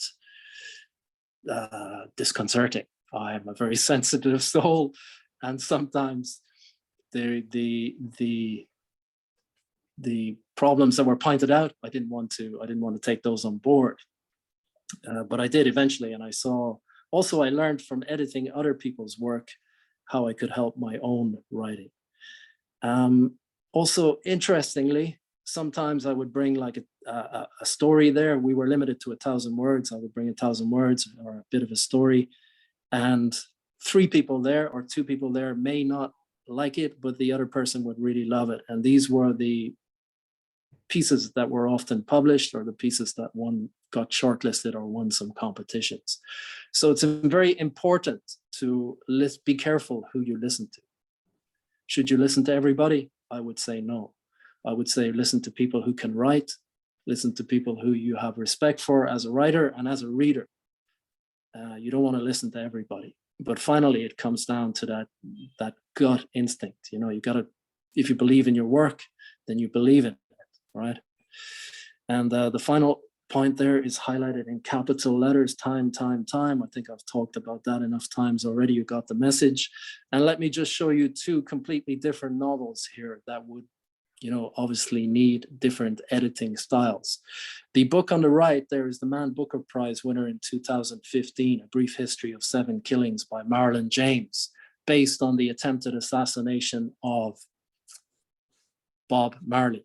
Fantastic book, almost 900 pages, lyrical, experimental, has 25 different narrators, all in the first person. But this book blew my mind. It was one of the best novels I've read in the last 5 years. On the left, of course, I think we have this recent book by Sayaka Murata, Convenience Store Woman, extremely short, extremely bare, extremely popular book, I would say, and a lot of people love it. Personally, myself, I didn't finish it. It just wasn't for me. So when you're editing your novel, you have to know what kind of novel it is, and you have to stay true to it. It's because if you were like the person who edited or who likes Convenience Store Woman, perhaps would not like the kind of opposite novel here, A Brief History of 7 Killings. So that's important. Remember that as well. It's important to listen to people, but it's also important to listen to yourself as well. Okay, guys, I think that is the end of the PPT section. I believe that was about 36 minutes. I think is that adequate? There's my email address, david_b_1234@yahoo.com. My Twitter is there if anybody would like to contact on Twitter. Some of the books I mentioned during the presentation were Save the Cat Writes a Novel, The Artist's Way by Julia Cameron, which I mentioned as being an excellent book for anybody who has that overbearing negative voice in their brain telling them that everything they write sucks. Sometimes you'll have the opposite voice as well, which tells you everything you write is the bee's knees. And then we have the Stephen King excellent book on writing. If you're a literary snob and you don't like Stephen King, I would definitely recommend to read it, like me. So I think that's it, guys. I guess I'll hand it back to Mohammed, and then I'll come back and show you. You had 2 questions in the chat, David. Oh, sorry, 2 questions on the chat. Okay, let me go back. Joan Bailey asked, what's an example of a blind spot? Okay, just a moment. Let me go back to the Zoom meeting. Hold on there. Okay, I think you can see me now. Can you see me? Yes. Yes. Okay, so I'm standing up. I have a bad back. Actually, I hurt my back, so I have to stand up. I hope the angle is not too weird. What's an example of a blind spot? I think, yeah, it's a good question, right? But I think when we write a novel, or even for our own personality, we all have certain aspects of ourselves that we cannot see. There will be plot holes that you cannot see, but somebody else reads it, then they can see it. There will be character problems, and there will also be more, realistic problems, like you mentioned X in chapter 1, but in chapter 12, it had changed to Y. So I think those kind of things may fit under the category of blind spot. Or perhaps you think your dialogue is great, but perhaps your dialogue sucks. That could be a blind spot. David, question. Yes. Editing can be endless. How do you know when you are done? That is a good question, and I think I had intended to mention that in the presentation, but we always forget something. We can never do a perfect presentation. Blind spot. Yeah, like a blind spot. Yes, and like a book, right? The novel can never be 100% perfect, and I think I talked about the perfect sentence, and that's why I mentioned that, or I focused on that issue, that a sentence can, is there such thing as perfection? Not really, but there's close to perfection, right? And also, like, I think the point you're making there is that, sometimes you can over edit, right? You can keep editing and keep editing and keep editing until you sometimes suck the soul out of the book. So I think to help you with that would be, if you were lucky enough to have somebody who you trusted and who you respected, to give you their opinion, their honest opinion on the book. And I think together you could decide on a grand finale. Does that work? That's a good idea. Do you have, maybe you have a better answer, because usually the people who ask the questions have a better answer, I think. I have 3 answers, 2 from other people and 1 from me. Yeah. But you just gave me that's another good idea. One was a painter, a famous Japanese painter, and same sort of question. When do you can touch up paintings forever? When is he finished? He said, I'm finished when there's nothing else left to do. Yeah. Okay, that's one answer. Another answer is, I read this online somewhere, that you stop editing when you're not making it better. You're just making changes, but you're not making it better. So there's some judgment involved there. And my rule, yes, in with either painting or writing or something, is I'm done when I feel I will have no future regrets. But then for that you have to wait for the future, right? No, if I perceive now that I will not regret anything that I see in there now, that I'm finished. You might have some regret in the future, but that you don't know about yet. And I just want to ask you one question on that. Included in that thinking, is there a period of time where you step away from the novel and let it rest so that you can come back to it and really, yeah, okay. Well, then I think your I excellent agree with point, you. stepping away, let it sit. And when you Yeah. come back, if you see the problem, you fix it. But there's sometimes you might see a problem, you're not sure about it. But if you think you'll regret not fixing that later, then fix it. Yes. I think You won't those are bother very it. good points. Yes. But let it sit. Yes, your point was great.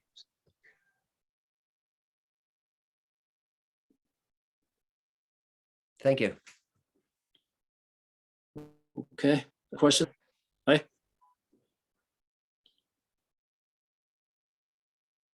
Somebody asked a question in the chat. What genre do you write in, David? I guess I write in literary fiction genre. I don't know how else to describe it. I would like to write in the bestseller genre, but at the moment that's not happening. I have a question. Sure. When you bring your work to the group, the writing group, is it usually time or just a few pages, or because your books are long? So like the writing group was limited to 1,000 words per session. Okay. So you couldn't send any more than 1,000 words. Like, I don't think you can expect anybody to read. I can't expect anybody to read my 180,000 word novel. People don't have the time, right? And also, they're writing their own stuff. So, but even those, like, it could have been 500 words. It still would have been extremely useful, because I learned so much about cutting down and reducing, and a point that I forgot to mention there is every time you do a re-edit, your manuscript should be shorter. I don't like that rule. I don't like it. I like to, when I re-edit, I tend to add stuff, but I think it's a very, very useful thing to keep in mind when you're editing. Very good. Thank you.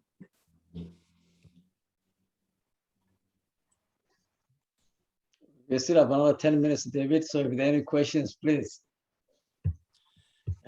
Anybody else have any questions?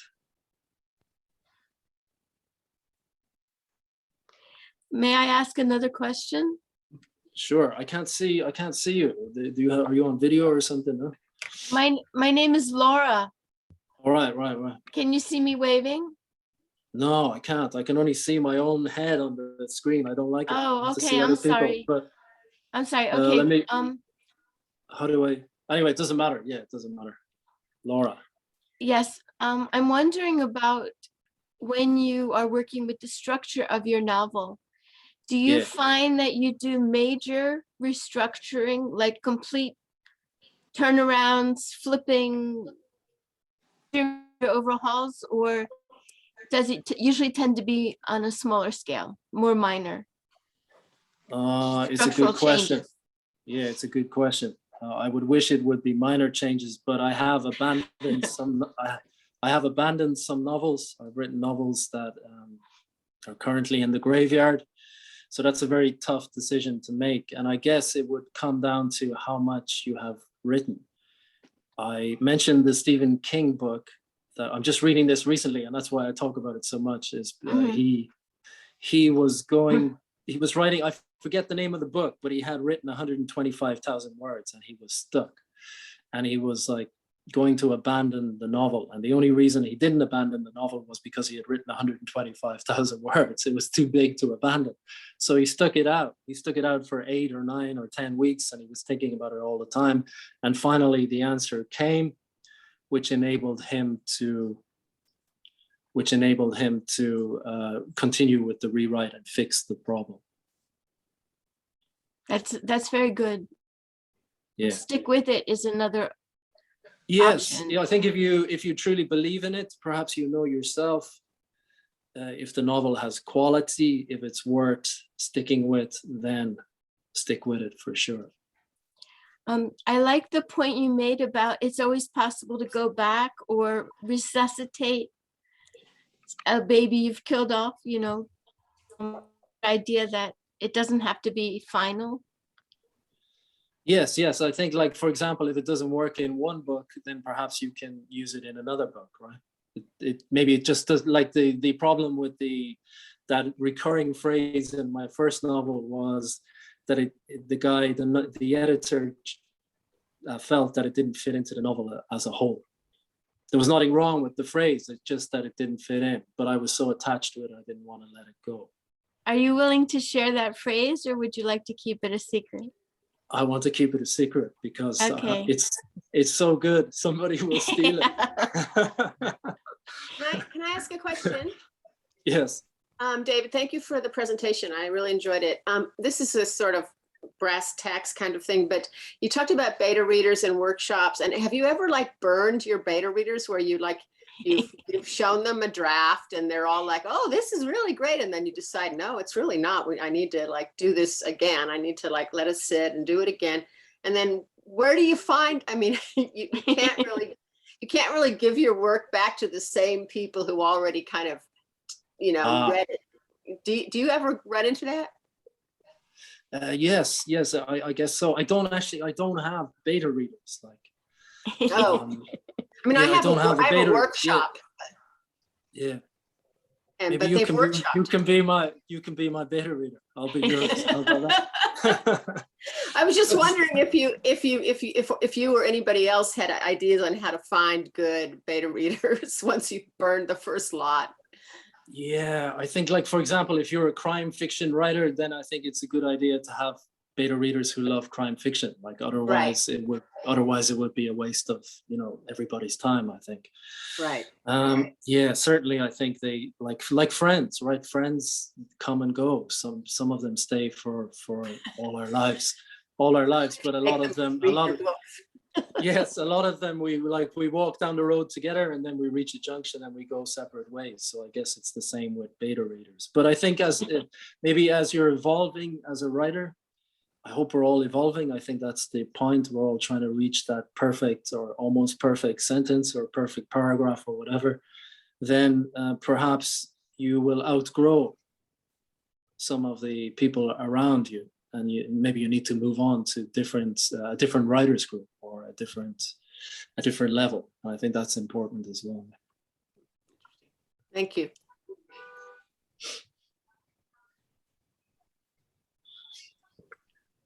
Hi, David. I've got a question, but thanks very much. Thanks very much for your presentation. It's really insightful. Thank you.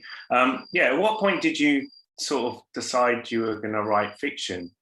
Was it something that you'd thought about for a long time, or did you just sort of, how did it happen? I don't know. I like, okay, let me tell you about when I started writing. I wrote mostly poetry, and I wrote poetry for a long time. And I guess I wasn't really very good poetry, but I wrote it. I thought it was good. I thought it was great. And some of it was okay, I guess. But I also wrote diaries for a long time. Maybe 10 years, 11 years, I wrote a diary every day. And that was good for getting into the physical training to write.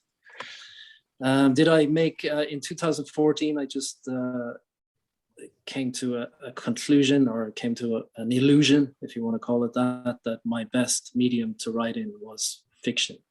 That I could say things that I wanted to say there more freely, more directly, and more humorously. So I like a little bit of humor. And I think for me, the medium of fiction is more free than poetry. I'm not like good at the constricted forms, I think. Mm-hmm. Yeah. And also I read a lot of fiction. I've read, like, most of the books I read are fiction. I also read nonfiction. I love to read nonfiction as well. And I think you can use both. You can put the nonfiction to use in your fiction, definitely. But most 90%, 95% now of what I read is fiction, I think.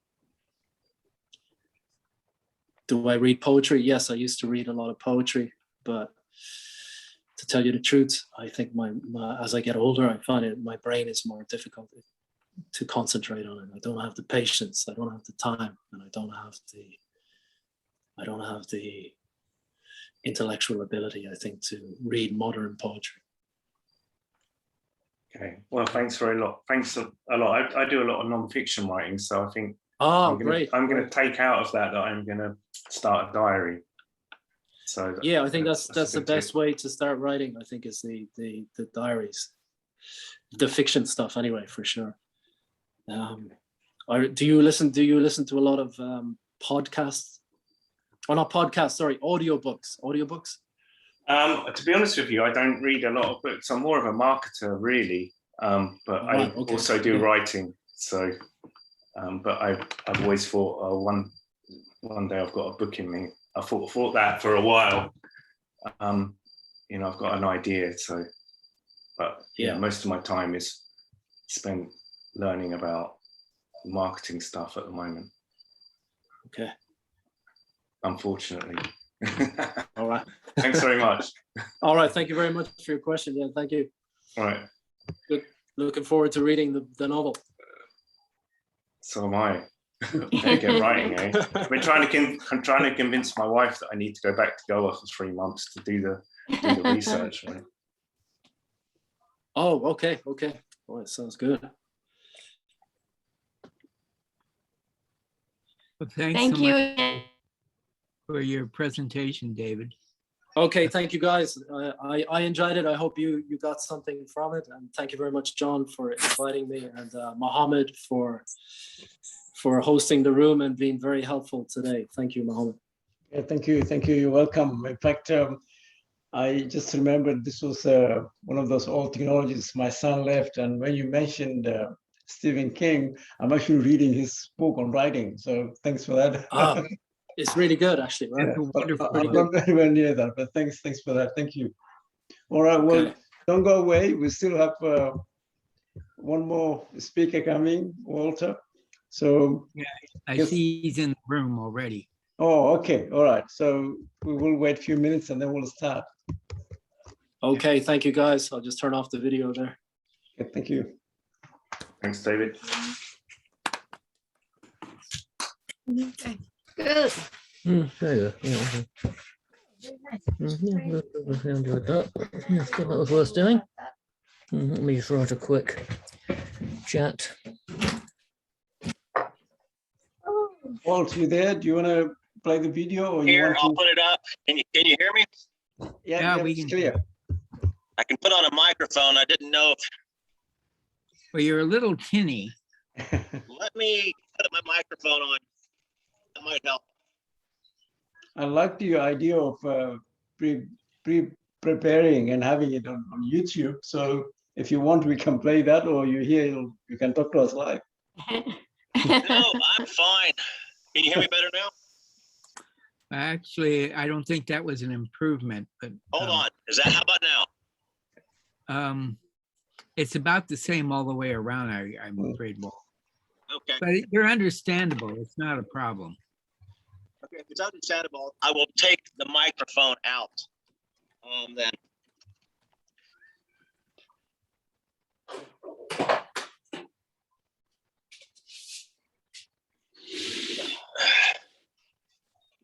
Yeah, I had it on YouTube in case I had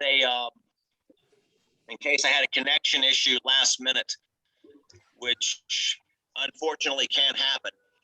So yeah. I know you're going to post it, or I'm guessing you may post it, but I'll also post it myself.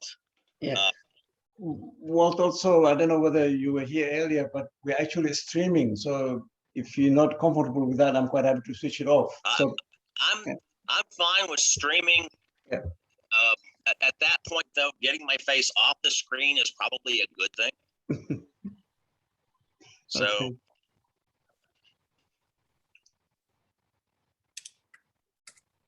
You can go ahead and put the presentation up. I need to share. Yeah. I'll make you. I'll change your status so you can. Yeah, please go ahead. Okay. There we go. You got it? Yeah. Yep. Looks good. Okay, we've got a couple of minutes before showtime here, but that's a nice image to have on the screen. Yeah, I like that. Thanks. At some point, I expect my dog to start yelling, barking, but in the middle of this, usually at this hour, before I start work, I take him out. He's a half lab, so you have to take him out and get him exercised in the morning, or else the work day is always interrupting.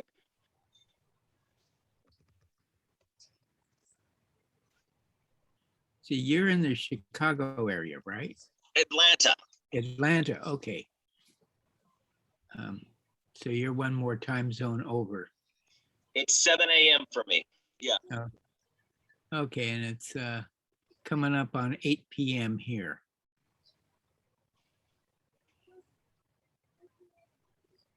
I took a screenshot of that, so I might actually use it for another purpose with your permission. I like You that. have it. Go Thank ahead. you. I also have a YouTube channel where I'll mention. Yeah, please put in the chat. Thank you. Well, that's at the end. I mean, I've got my the books written. I can put those in the chat if you want, but.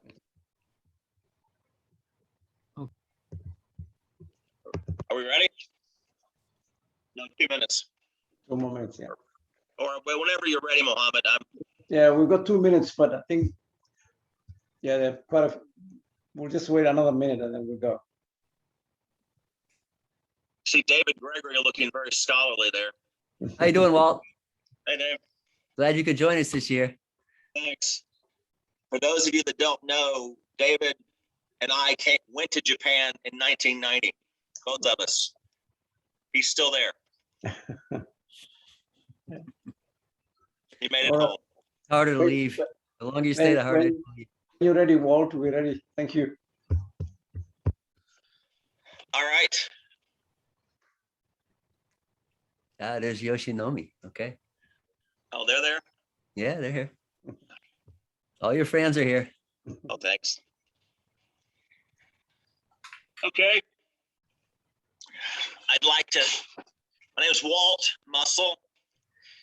I write historical fiction and historical fantasy, both with Christian and romantic elements set in medieval Japan.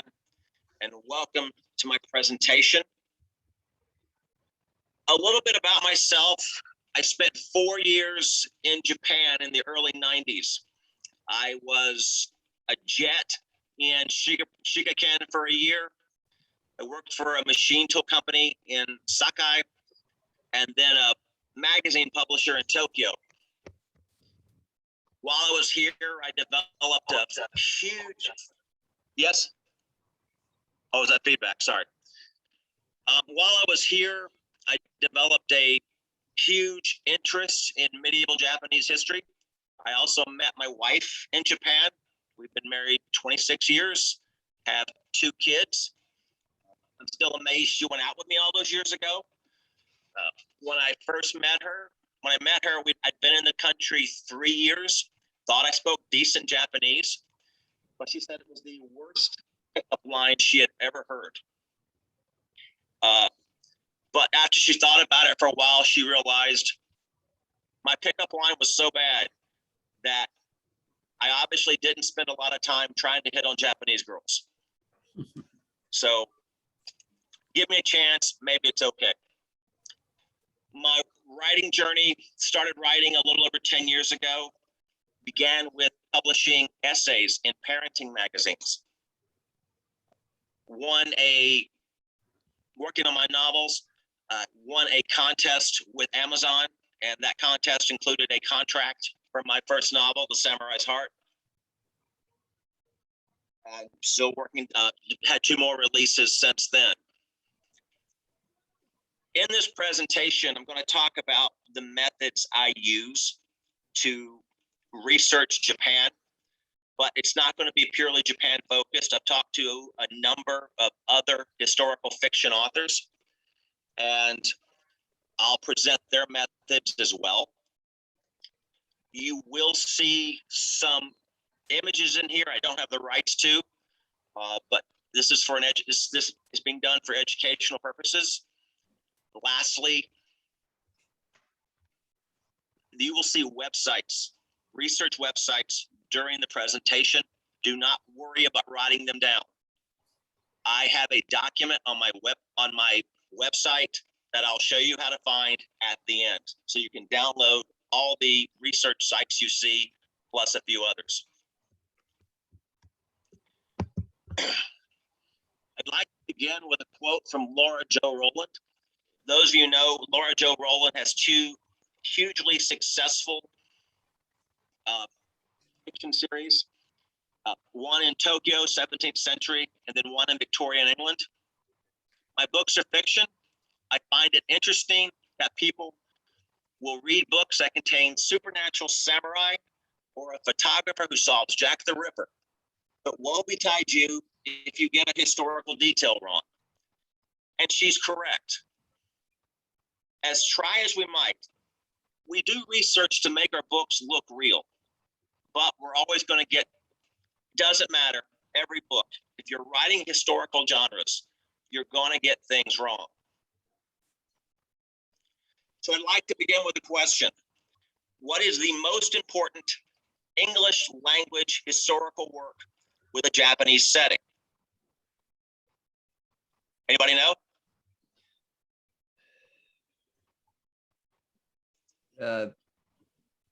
Is that what they made the lousy Tom Cruise movie out of? Last Samurai, that wasn't what I was going for. And it's a convoluted answer because I wanted to separate out, there are a number of excellent Japanese authors who write historical fiction, and I wanted to make sure I separate them out. But I wanted something that was written in English. Shogun. Shogun was was published in 75. It's the first novel in Clavel's Asian Saga series.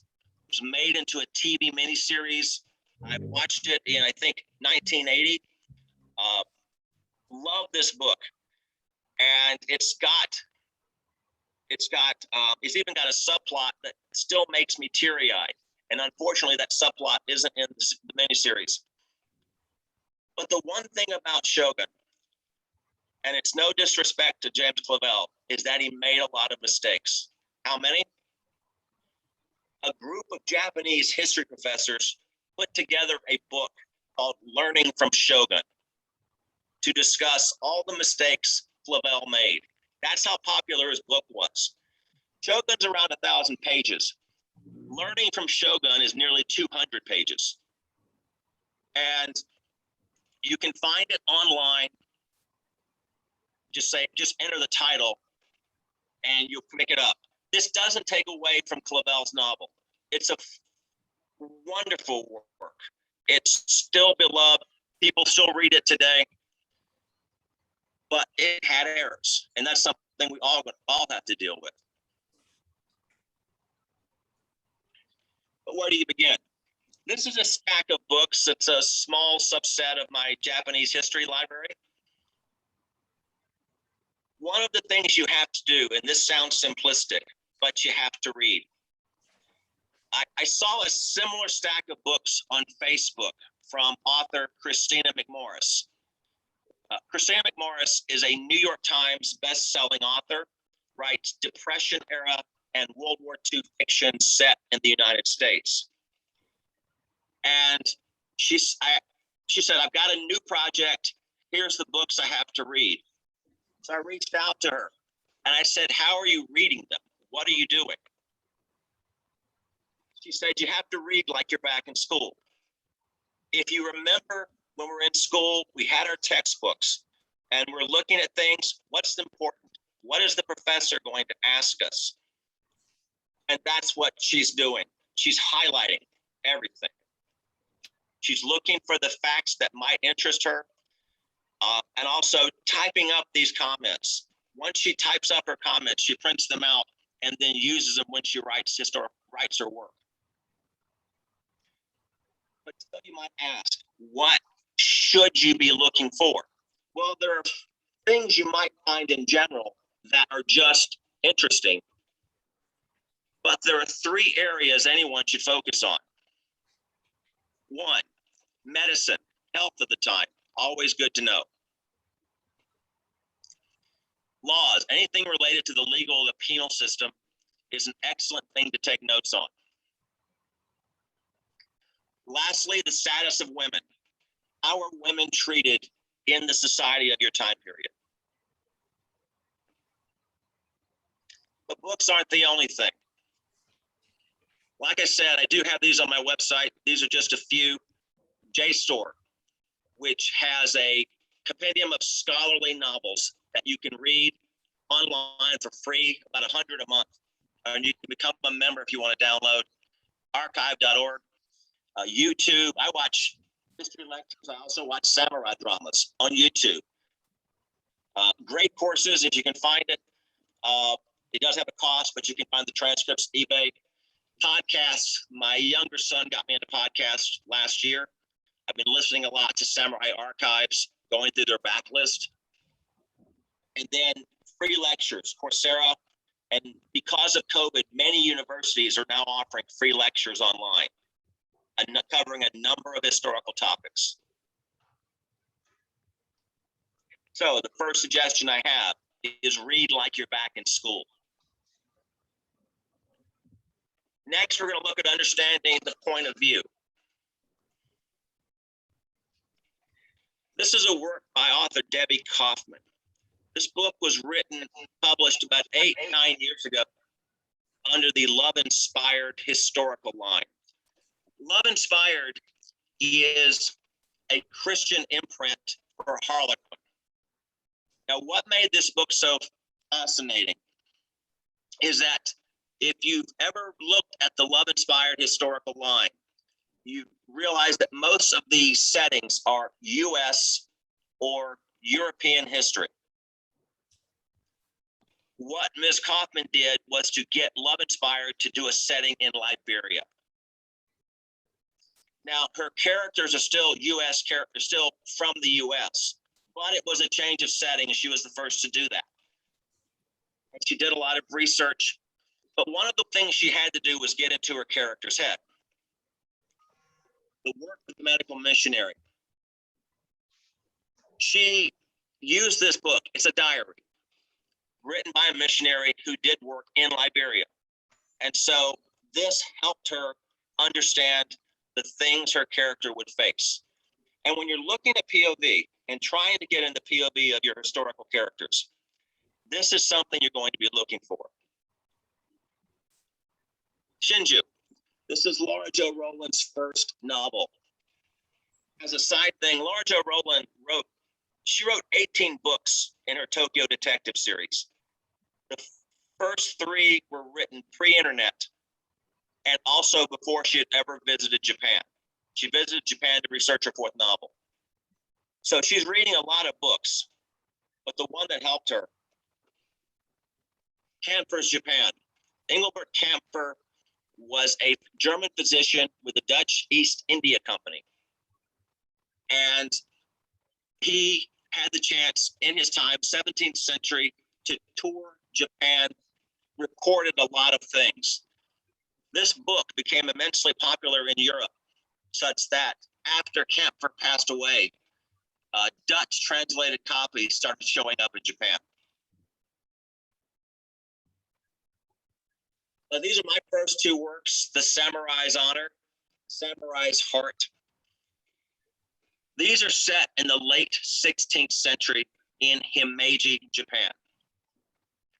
And I'm looking to get in the POV. I'm looking at 2 things. One, they came to Japan. This is basically an anthology of diary excerpts by European missionaries, European sailors, traders. But also, I need to see this from a Japanese perspective. I didn't have any novels to look at that I knew of. There's poetry and everything. So works like Taiko, written by the amazing Yoshikawa, and also the Samurai Banner of Ferdinand Kazan, both set in the same time period, both written by Japanese authors. This provided me an appreciation for what I needed to understand about my characters. This goes back a little further. This is from Jeannie Lin, best-selling author Jeannie Lin's Tang Dynasty series. The Tang Dynasty is roughly 600 to 900 CE. So starts in the Asuka period, ends in the Heian period. There are no novels. The first novel was written in the 11th century by Murasaki Shikibu. But she's looking for ways to get in the character of her heroine.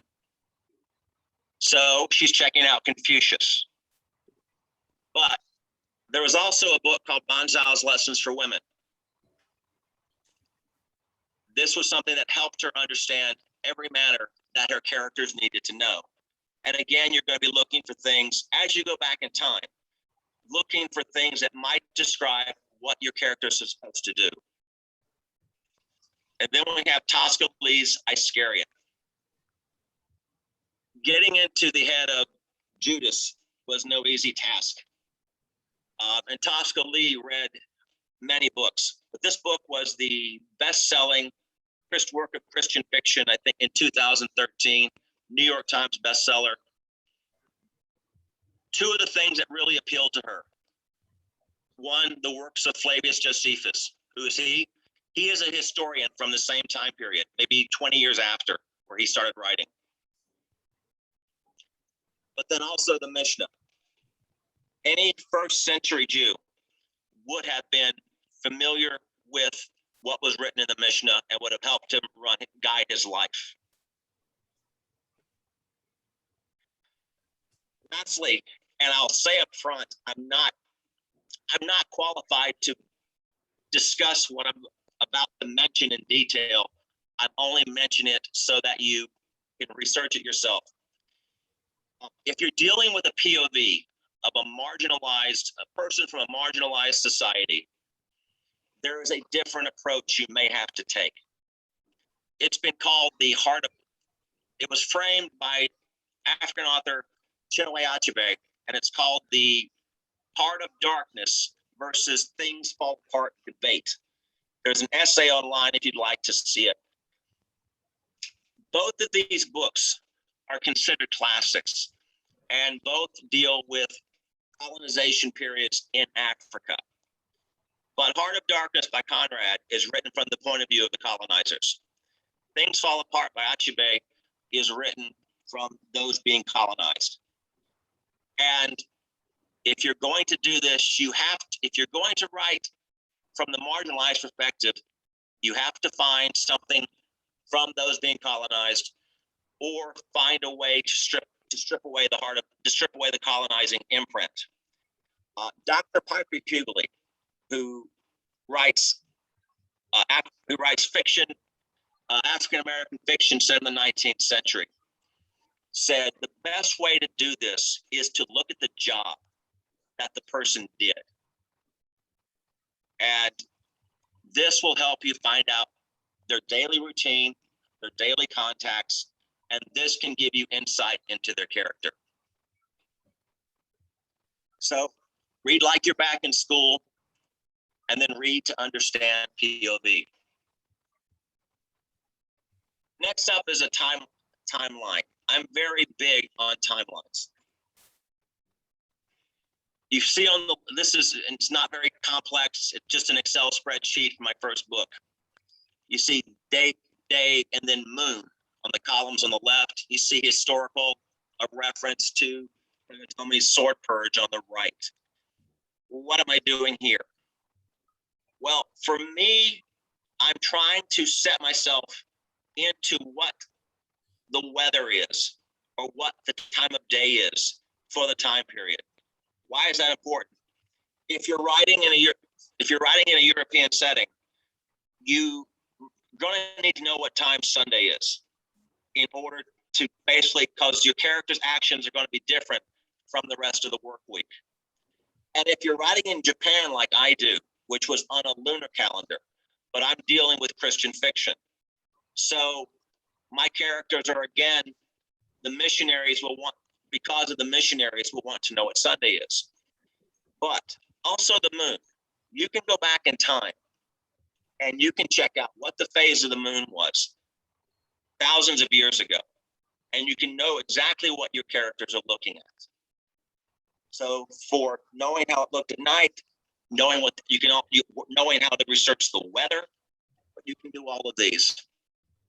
There's timeanddate.com where you can find the calendar and days of the week. You can also find, AstroPixels, let me go back. AstroPixels, which will tell you the phases of the moon.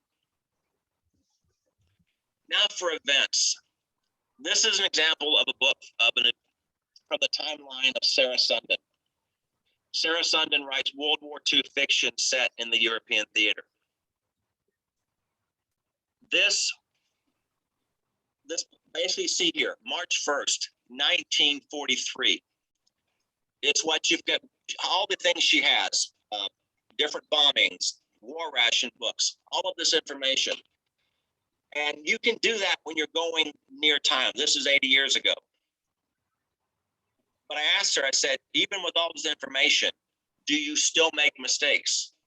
And she said, yes. Every book, she still makes mistakes. She can't avoid it. Going back a little further, you can't get this detail. This is a software program called Aeon. Aeon is primarily used by program managers. But it's now being adopted by authors. This right here is from Vanessa Riley. Dr. Riley writes Regency era fiction with characters of African descent. She was the first person to do that. Her book, Island Queen, released this summer, was on the top 10 list of every summer reading list. That was, you see in the press. You see here on the left, she's listing the events and trying to piece things together. On the right, you see the characters and you know where they are. This is something you can look into. She swears by it, and given the fact of how well her books do, I have to agree with that. But there are other events in time. I'm guessing these are probably the two most famous Buddhas in all of Japan. Excuse me. You have the Nara Buddha on the left. You have the Kamakura Buddha on the right. There are events that will happen to these Buddhas. You've had fires destroy the building. For the Buddha on the left, the head fell off once and they had to put it back. For the Buddha on the right, they had built in the building, burned down, another building burned down. And then finally in 1498, an earthquake rearranged part of Japan's western coastline. It also created a tsunami that wiped out the building that housed the Buddha on the right. At that point, they said, we're going to leave it outside. Tsunamis, earthquakes, these are also things you can research. So you can see here, there's a global earthquake database, a global tsunami database. It will tell you when it happened. It'll tell you where it hit. You also have eclipses. And eclipses, I don't know how often solar eclipses happen, but lunar eclipses, I think, are 5 every 2 years. And so if you're reading Japanese history, lunar eclipses usually portended earthquakes. And so if you can look, you can see it, then you can use that in your books. And then lastly, as we go back in history, we're going to have things that we just don't have the information on. I've got 2 projects I'm working on. One set in Osaka, 1580. One set in Osaka in 1590. Osaka changes a lot in those 2 years. 2 of the biggest things I'm thinking about are construction and population. How did the city change?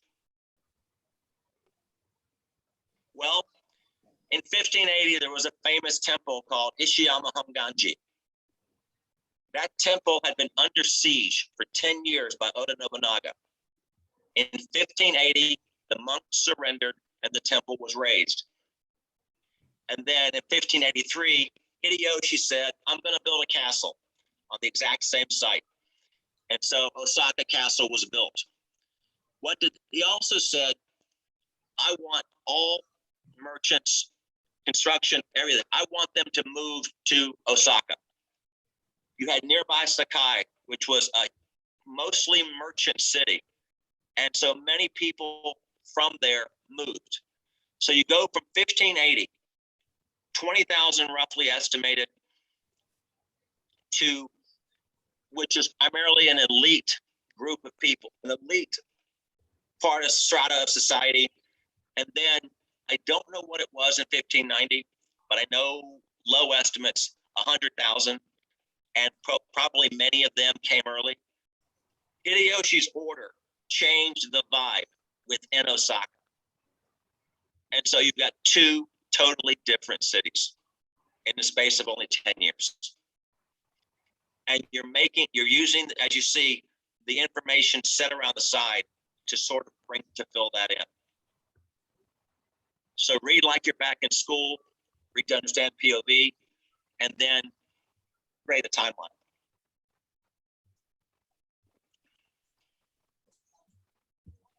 Next, I want to go place. I want to go back to the Buddhas. Author Susan Spann, she, in studying her books, the Shinobi series, which is set in 16th century Japan about a ninja who solves murders instead of committing them. So one of the great things about Japan is how many buildings have been around for hundreds of years, sometimes longer. And those buildings have excellent websites. And you can get some initial websites that will allow you to see details of things that were alive around when your characters were living. And so you go there, and this allows you to start with what you know.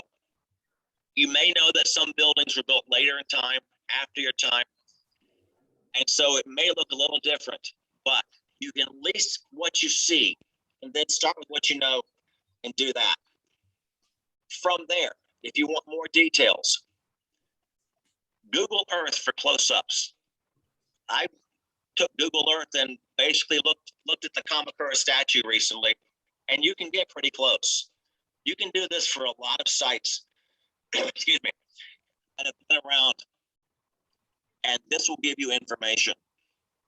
But lastly, you want to make friends along the way. What do I mean by this? When Miss Spann was writing her first novels, and she now lives in Japan, but she wrote her first two from California. She sent email requests to the people who run the websites for the famous sites in Japan. And they noted her interest and they emailed her back. They were excited to talk about it. And in the end, when she had things she didn't know, the people at the sites in Japan would take pictures and send them back to her so that she would have a detailed understanding of what she was trying to see. And this was greatly helpful. But also you can look at things like groups on Facebook. There are various historical groups that you can do. You can also look for author groups that might have something. I belong to a group on Facebook called Authors of Asian Novels. We discuss history, marketing, everything else. And if any of you are writing Asian-based fiction, we welcome you to join us. Please look us up online.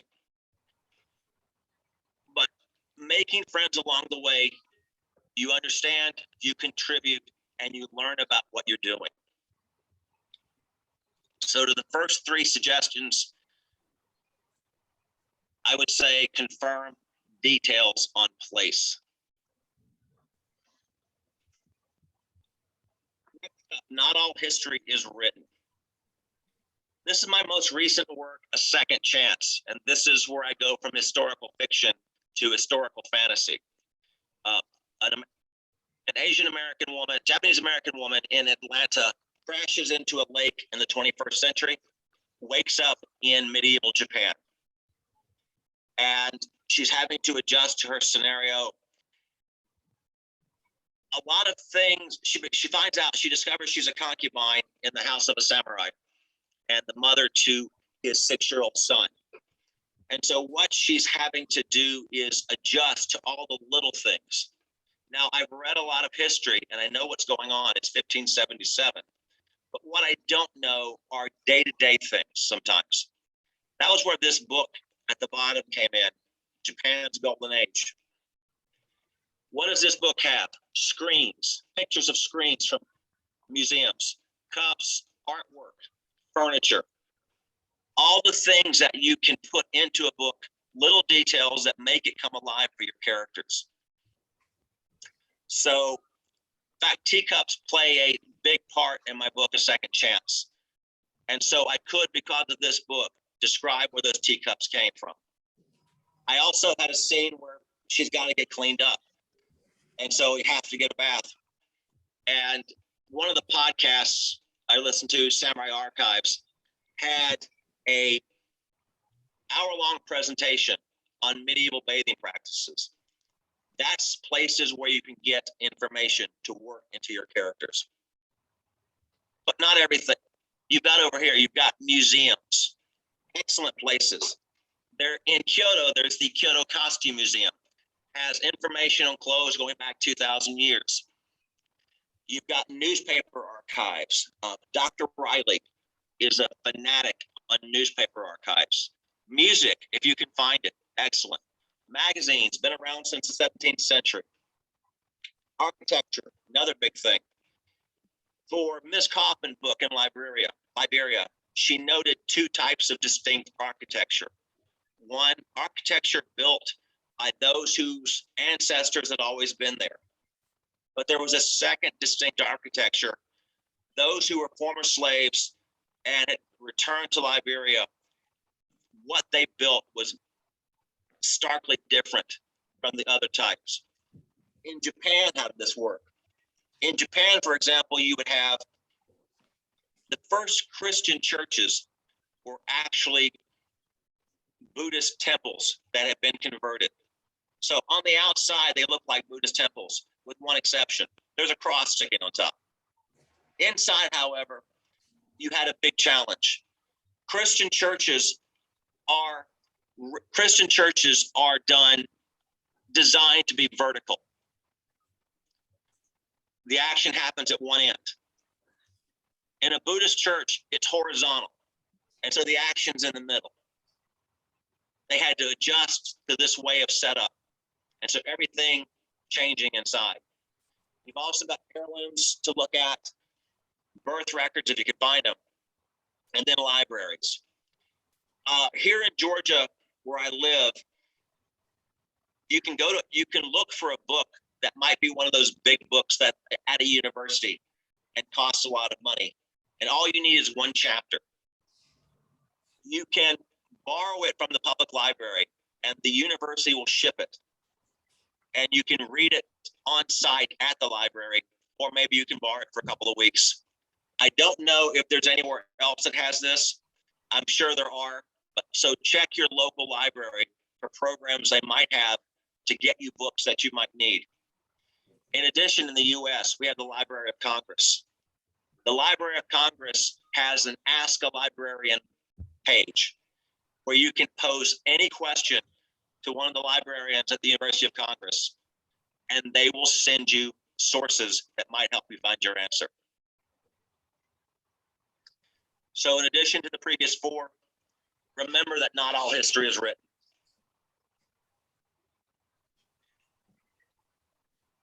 This is a group of names. Does anybody recognize what these names all have in common?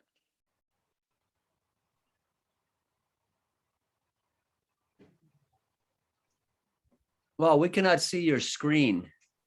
You can't? I can see the screen.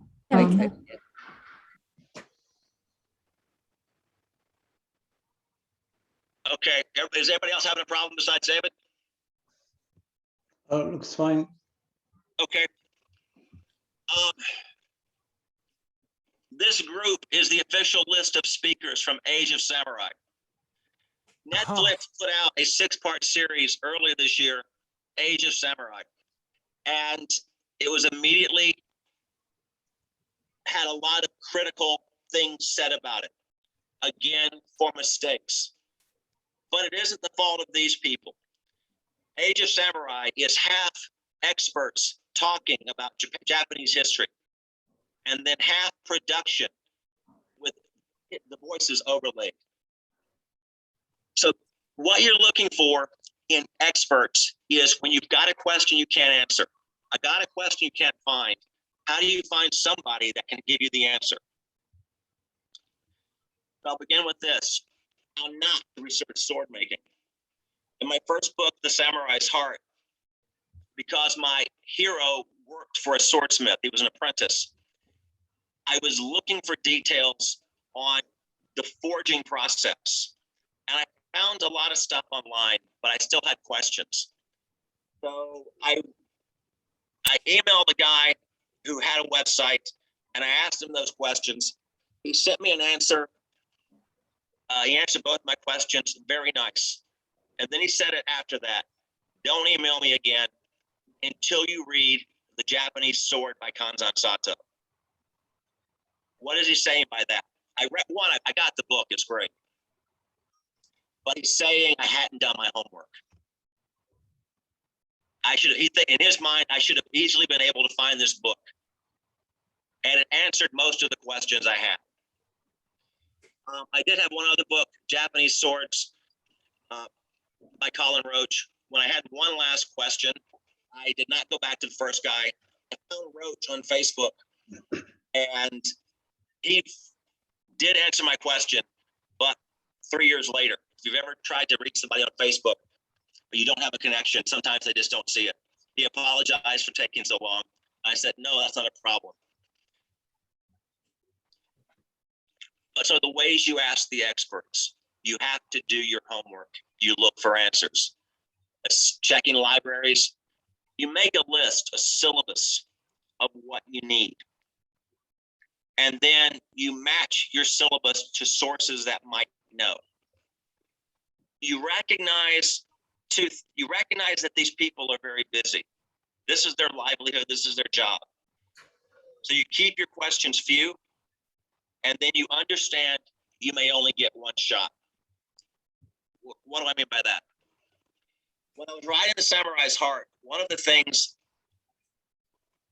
everybody knows what Himeji Castle looks like. It's the most famous castle in all of Japan. But it's a 6-story white building resembling a heron in flight. However, the problem is, in The Samurai's Heart, Himeji Castle isn't that size yet. That's 17th century reconstruction. Himeji Castle was only 3 stories tall in The Samurai's Heart. In The Samurai's Honor, which is a prequel, it wasn't even 3 stories. So I reached, another thing, it might not have even been white. A lot of castles in that area of Japan were black. So I wrote to Dr. Stephen Turnbull. And I said, explain the problem. I said, do you know if Himeji Castle was white or black in that time period? I didn't hear back from him, nothing immediately. So I thought, okay, he missed it or he didn't have time. 3 weeks later, he sends me a note and says, I've checked everything I have. I do not know. Here's a source in Himeji. Why don't you try here? And I thanked him. Then I reached out to him later to give him a copy of the book, which is a very nice guy. However, let's go to my most recent work, A Second Chance. As I mentioned, that my character comes back and discovers that she's mother to a 6-year-old kid. And I wanted to know the proper term to call her mother in that time period in a samurai household. I had 3 possibilities that I could use. and I wasn't sure which was the correct one.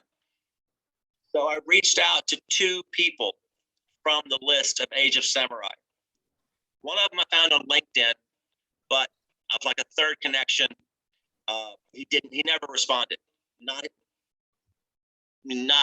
anything against him. Basically, he may never have seen the note. He was a professor in Japan. I thought maybe he could help. I also reached out to Dr. Tomoko Kitagawa. Dr. Kitagawa is an author herself, nonfiction. She has a website. I believe she's also a teacher at Harvard. And so I asked her the question. She wrote me back a day later and said, none of the above. This is the proper word. Good luck with your project. I sent her a note to say thank you. After my book came out, I tried 2-3 times to reach her and offer her a copy. She never responded. Well, she's got her own book out. That came out this fall. She's also teaching classes. She may be working on other projects. I realized that when I got her to answer the question, I was lucky. If I'd asked it a few months later, she might have been too busy to take the time out. So recognize that you may only get one shot. So to all these, you're going to have to ask experts.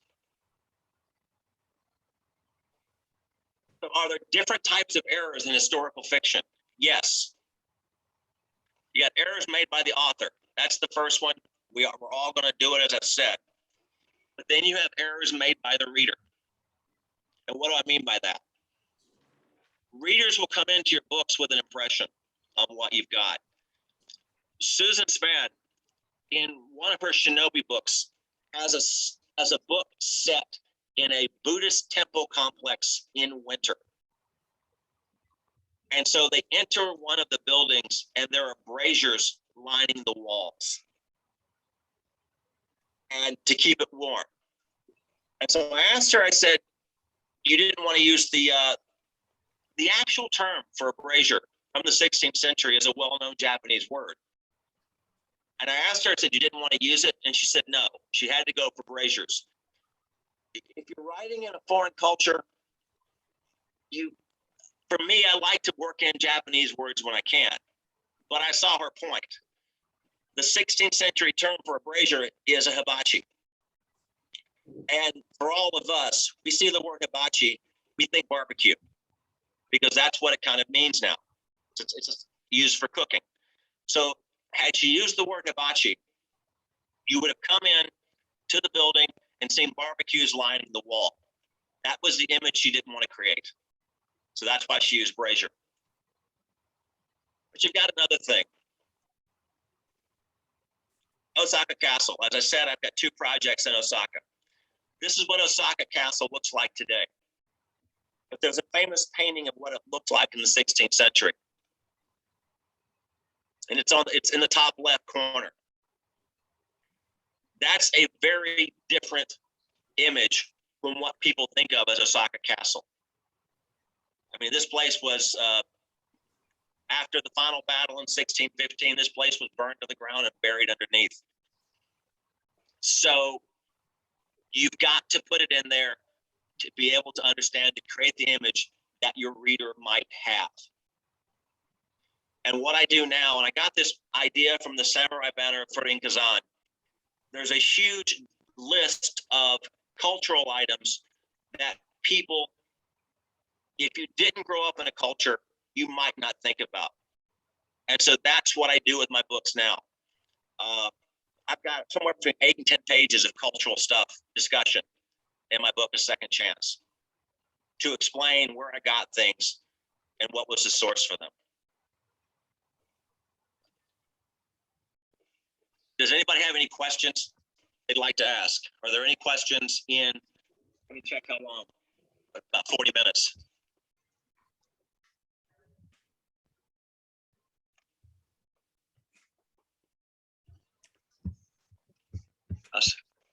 Memoirs of a Geisha, there was a suggestion up front. Still go with Shogun. That's my opinion. Does anybody have any questions they'd like to ask? Walt, how much of the research have you done by actually being here in Japan? I haven't been in Japan since 2008. So I've got a lot of memory of what I was there, but I have to do a lot of reading. And I didn't have the intimate historical detail that comes with knowing the knowledge back then. I did not have.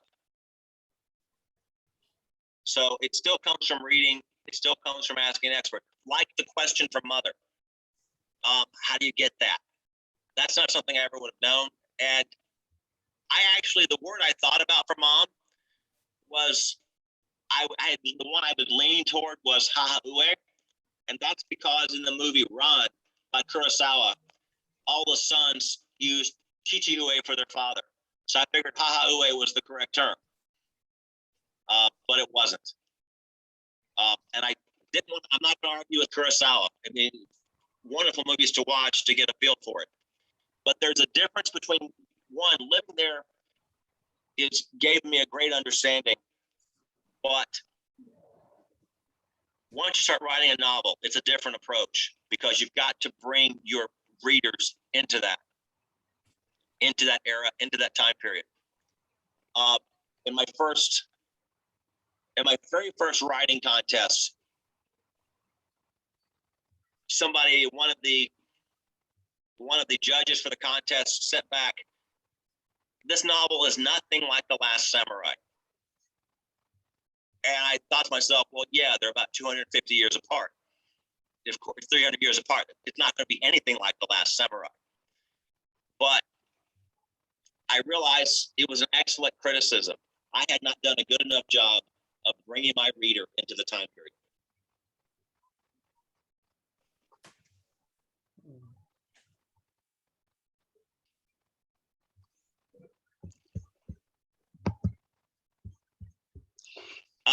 Where do you decide enough is enough?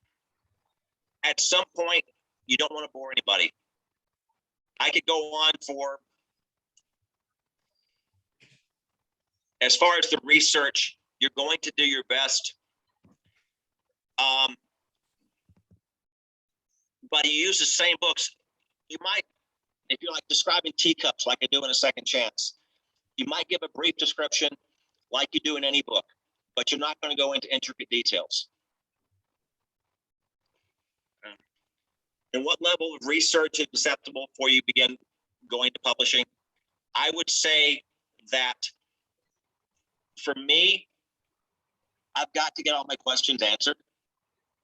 My beta readers will sometimes ask questions, and that makes me go back and do things that I put there. And so if my beta readers don't have questions, that means I've probably done it. I didn't have to explain anything. But most of the time, that's what I end up doing. And then one author I saw online referred to it as the halo effect. You basically put in certain facts that you know are correct. And once you set that standard for yourself, you can make some extrapolation and your readers will know that you've done your best.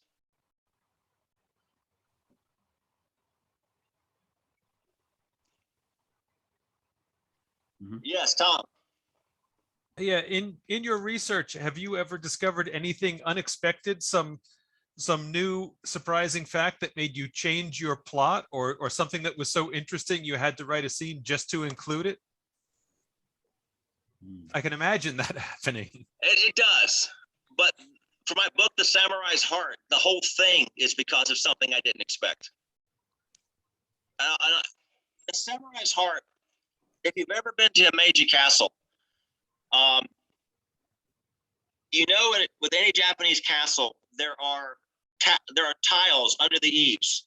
They protect against floods, typhoons, fires, lightning. Talisman to do that. But the one thing about Himeji Castle is it's got under the eaves a tile of a cross. And if you know about Tokugawa, the Tokugawa period, you know that they did everything they could to get rid of any Christian-related emblem. And so, for some reason, They left that cross there. It is the one thing in the entire country that the government was in the government's face, and they allowed it to exist. And I wanted to know why. And that was the story. That is the basis for the entire story of the Samurai's Heart. So, and so the book itself, it's historical fiction with Christian elements, not Christian fiction. What's the difference? Christian fiction has an arc where at the end, a character basically accepts the faith and everything. That isn't what I do. It's not historically accurate for Japan. And so as such, I've been called a heretic more than once for the way I do things. But I prefer to be true to the history. But that's everything you've got. For the Samurai's Honor, one of my friends in Japan, who I think is on, Yoshi Ishihara, him and his wife Naomi, they said there's one little plot hole in the Samurai's Heart. And that's in the beginning, my character starts, she's from Himeji, but she's about 90 kilometers away when the series starts. She said, given her place in society, there's absolutely no reason for her to start the book 90 kilometers away. You need a reason. And so I wrote the Samurai's Honor to fix the plot hole that my friend noticed in the Samurai's Heart. That's dedication. Yeah, and speaking of dedication, they get the dedication for the book, The Samurai's Honor.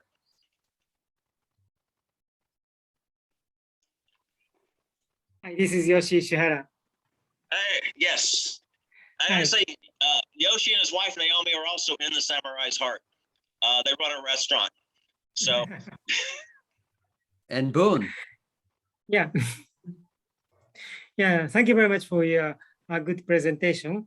And I understand how you research. I make how you have make research to prepare for the novels and website. You're using website or Google Earth even because of the technology development.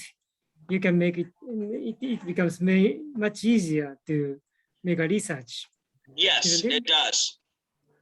Google Earth makes it easy. The websites, I am fascinated that Clavel back in the 70s was able to get so much information that he did, even that he was wrong. Also, Laura Jo Rowland, who wrote the Sano Ichiro detective series, how much she did pre-internet. And it gives me an appreciation for historical fiction authors who are working pre-internet. We've got the benefit of technology. Yeah, no one, Google Earth, that's a recent thing. You can't just drop in and see what place actually looks like. But you can now. Deeper and deeper you research.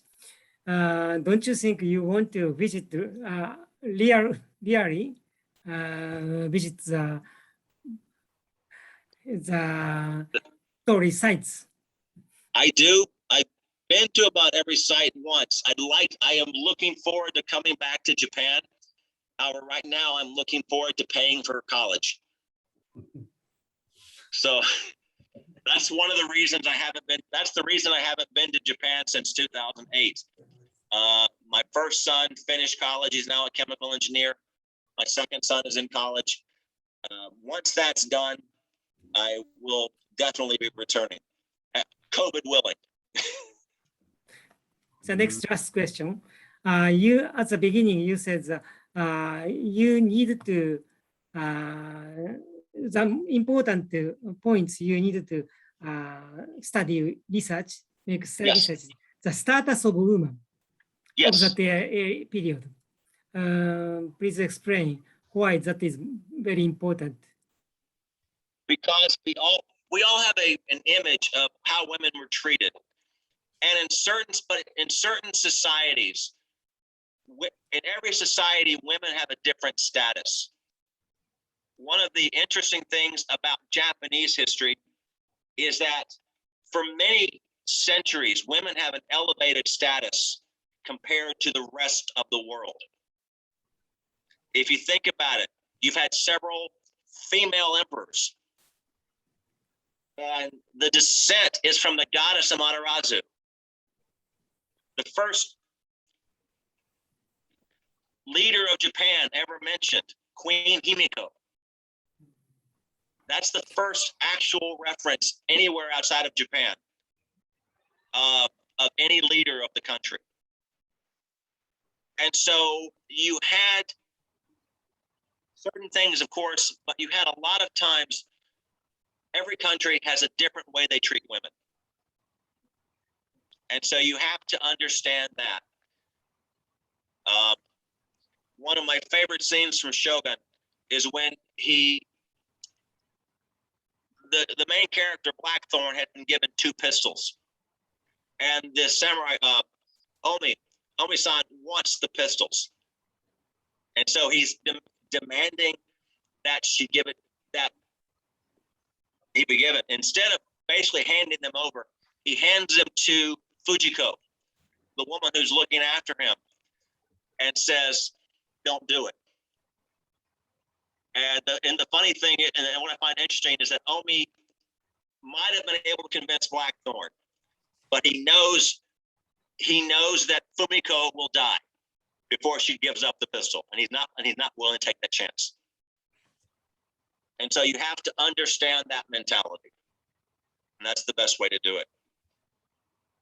But that's also the reason you read Japanese. For me, I read historical fiction written by Japanese authors, because that gives me some insight into what was going on better than I would have understood myself. Thank you.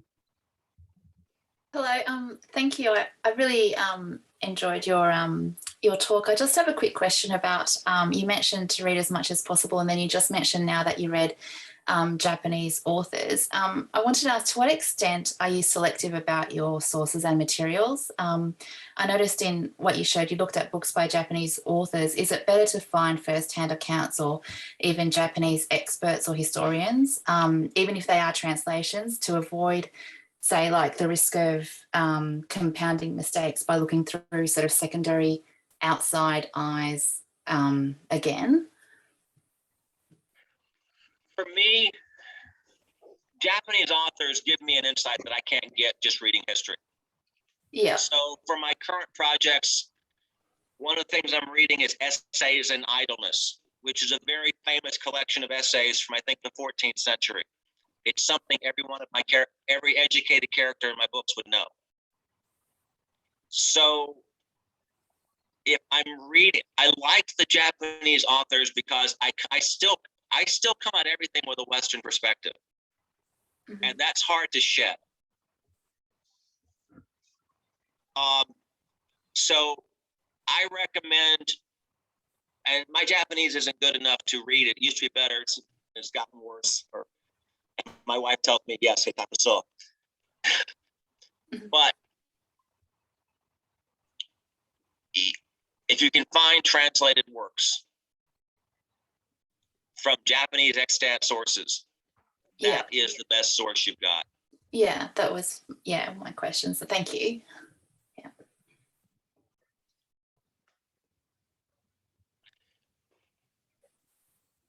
How I handle Japan's relations with other countries, given the state of emotions of the present day. In book 2, you do it so that you don't offend the other country. And I'll give you an example. In book 2, the Samurai's Heart has a sequel called The Samurai's Soul. And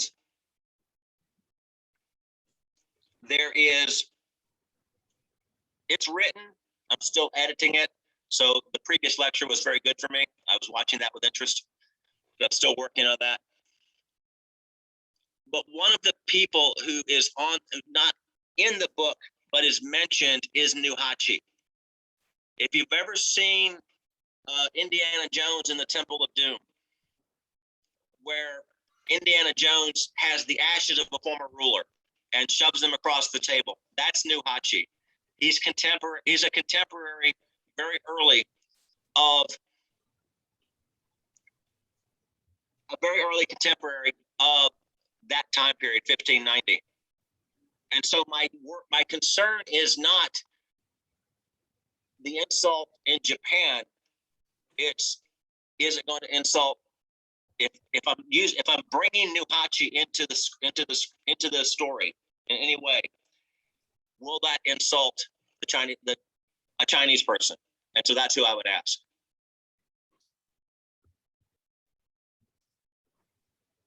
Does that make sense?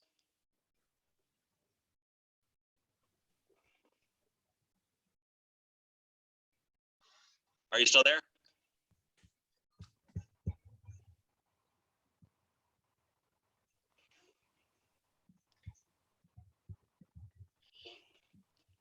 Okay, I got it. Yeah, we definitely don't want to hurt anybody. So the only people I probably heard are the Jesuits, but then I'm Catholic, so I can get away with that.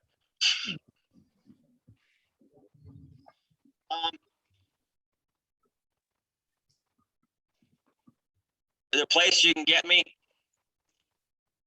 Walt at waltmuscle.com. You have my website, Facebook, Twitter, Instagram. On YouTube, I have a series of videos about Japan's Christian history.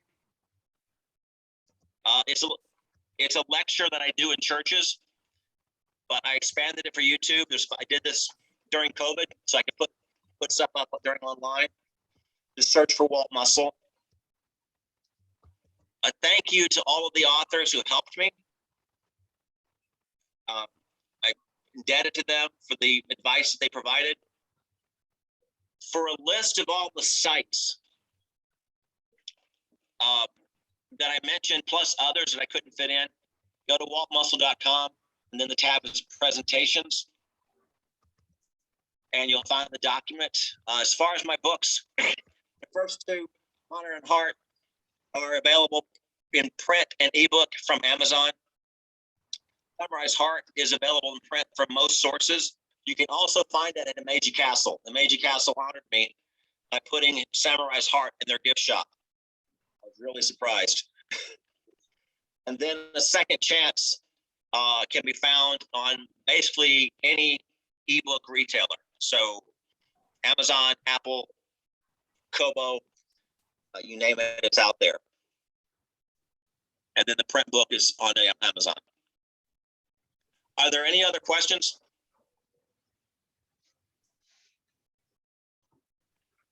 Thank you, Walt.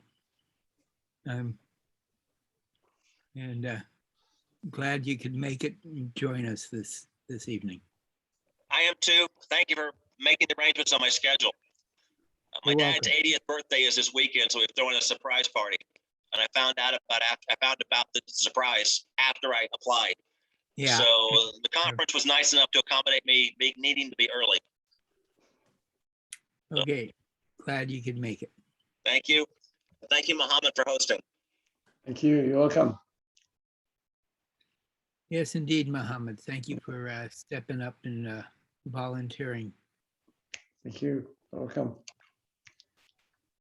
Okay, I guess that was 3 hours of educational, informative, and all the rest, and I enjoyed that, and I hope you all gained a lot from this as well. Well, thank you very much. Okay, well, I'm going to go to bed. It's been a long day. I got to start work. Okay. Well, thank you, Walt. Thank you, Mohammed. Thank Thanks, you. John. Thank you. Thanks, Well, everyone, for coming. All right. See most of you tomorrow. So I'll send a copy, and also it's been streamed, so you can watch it on Facebook as well. Okay, great. See you later. Bye-bye. Good night. Good night. Thanks. Yeah.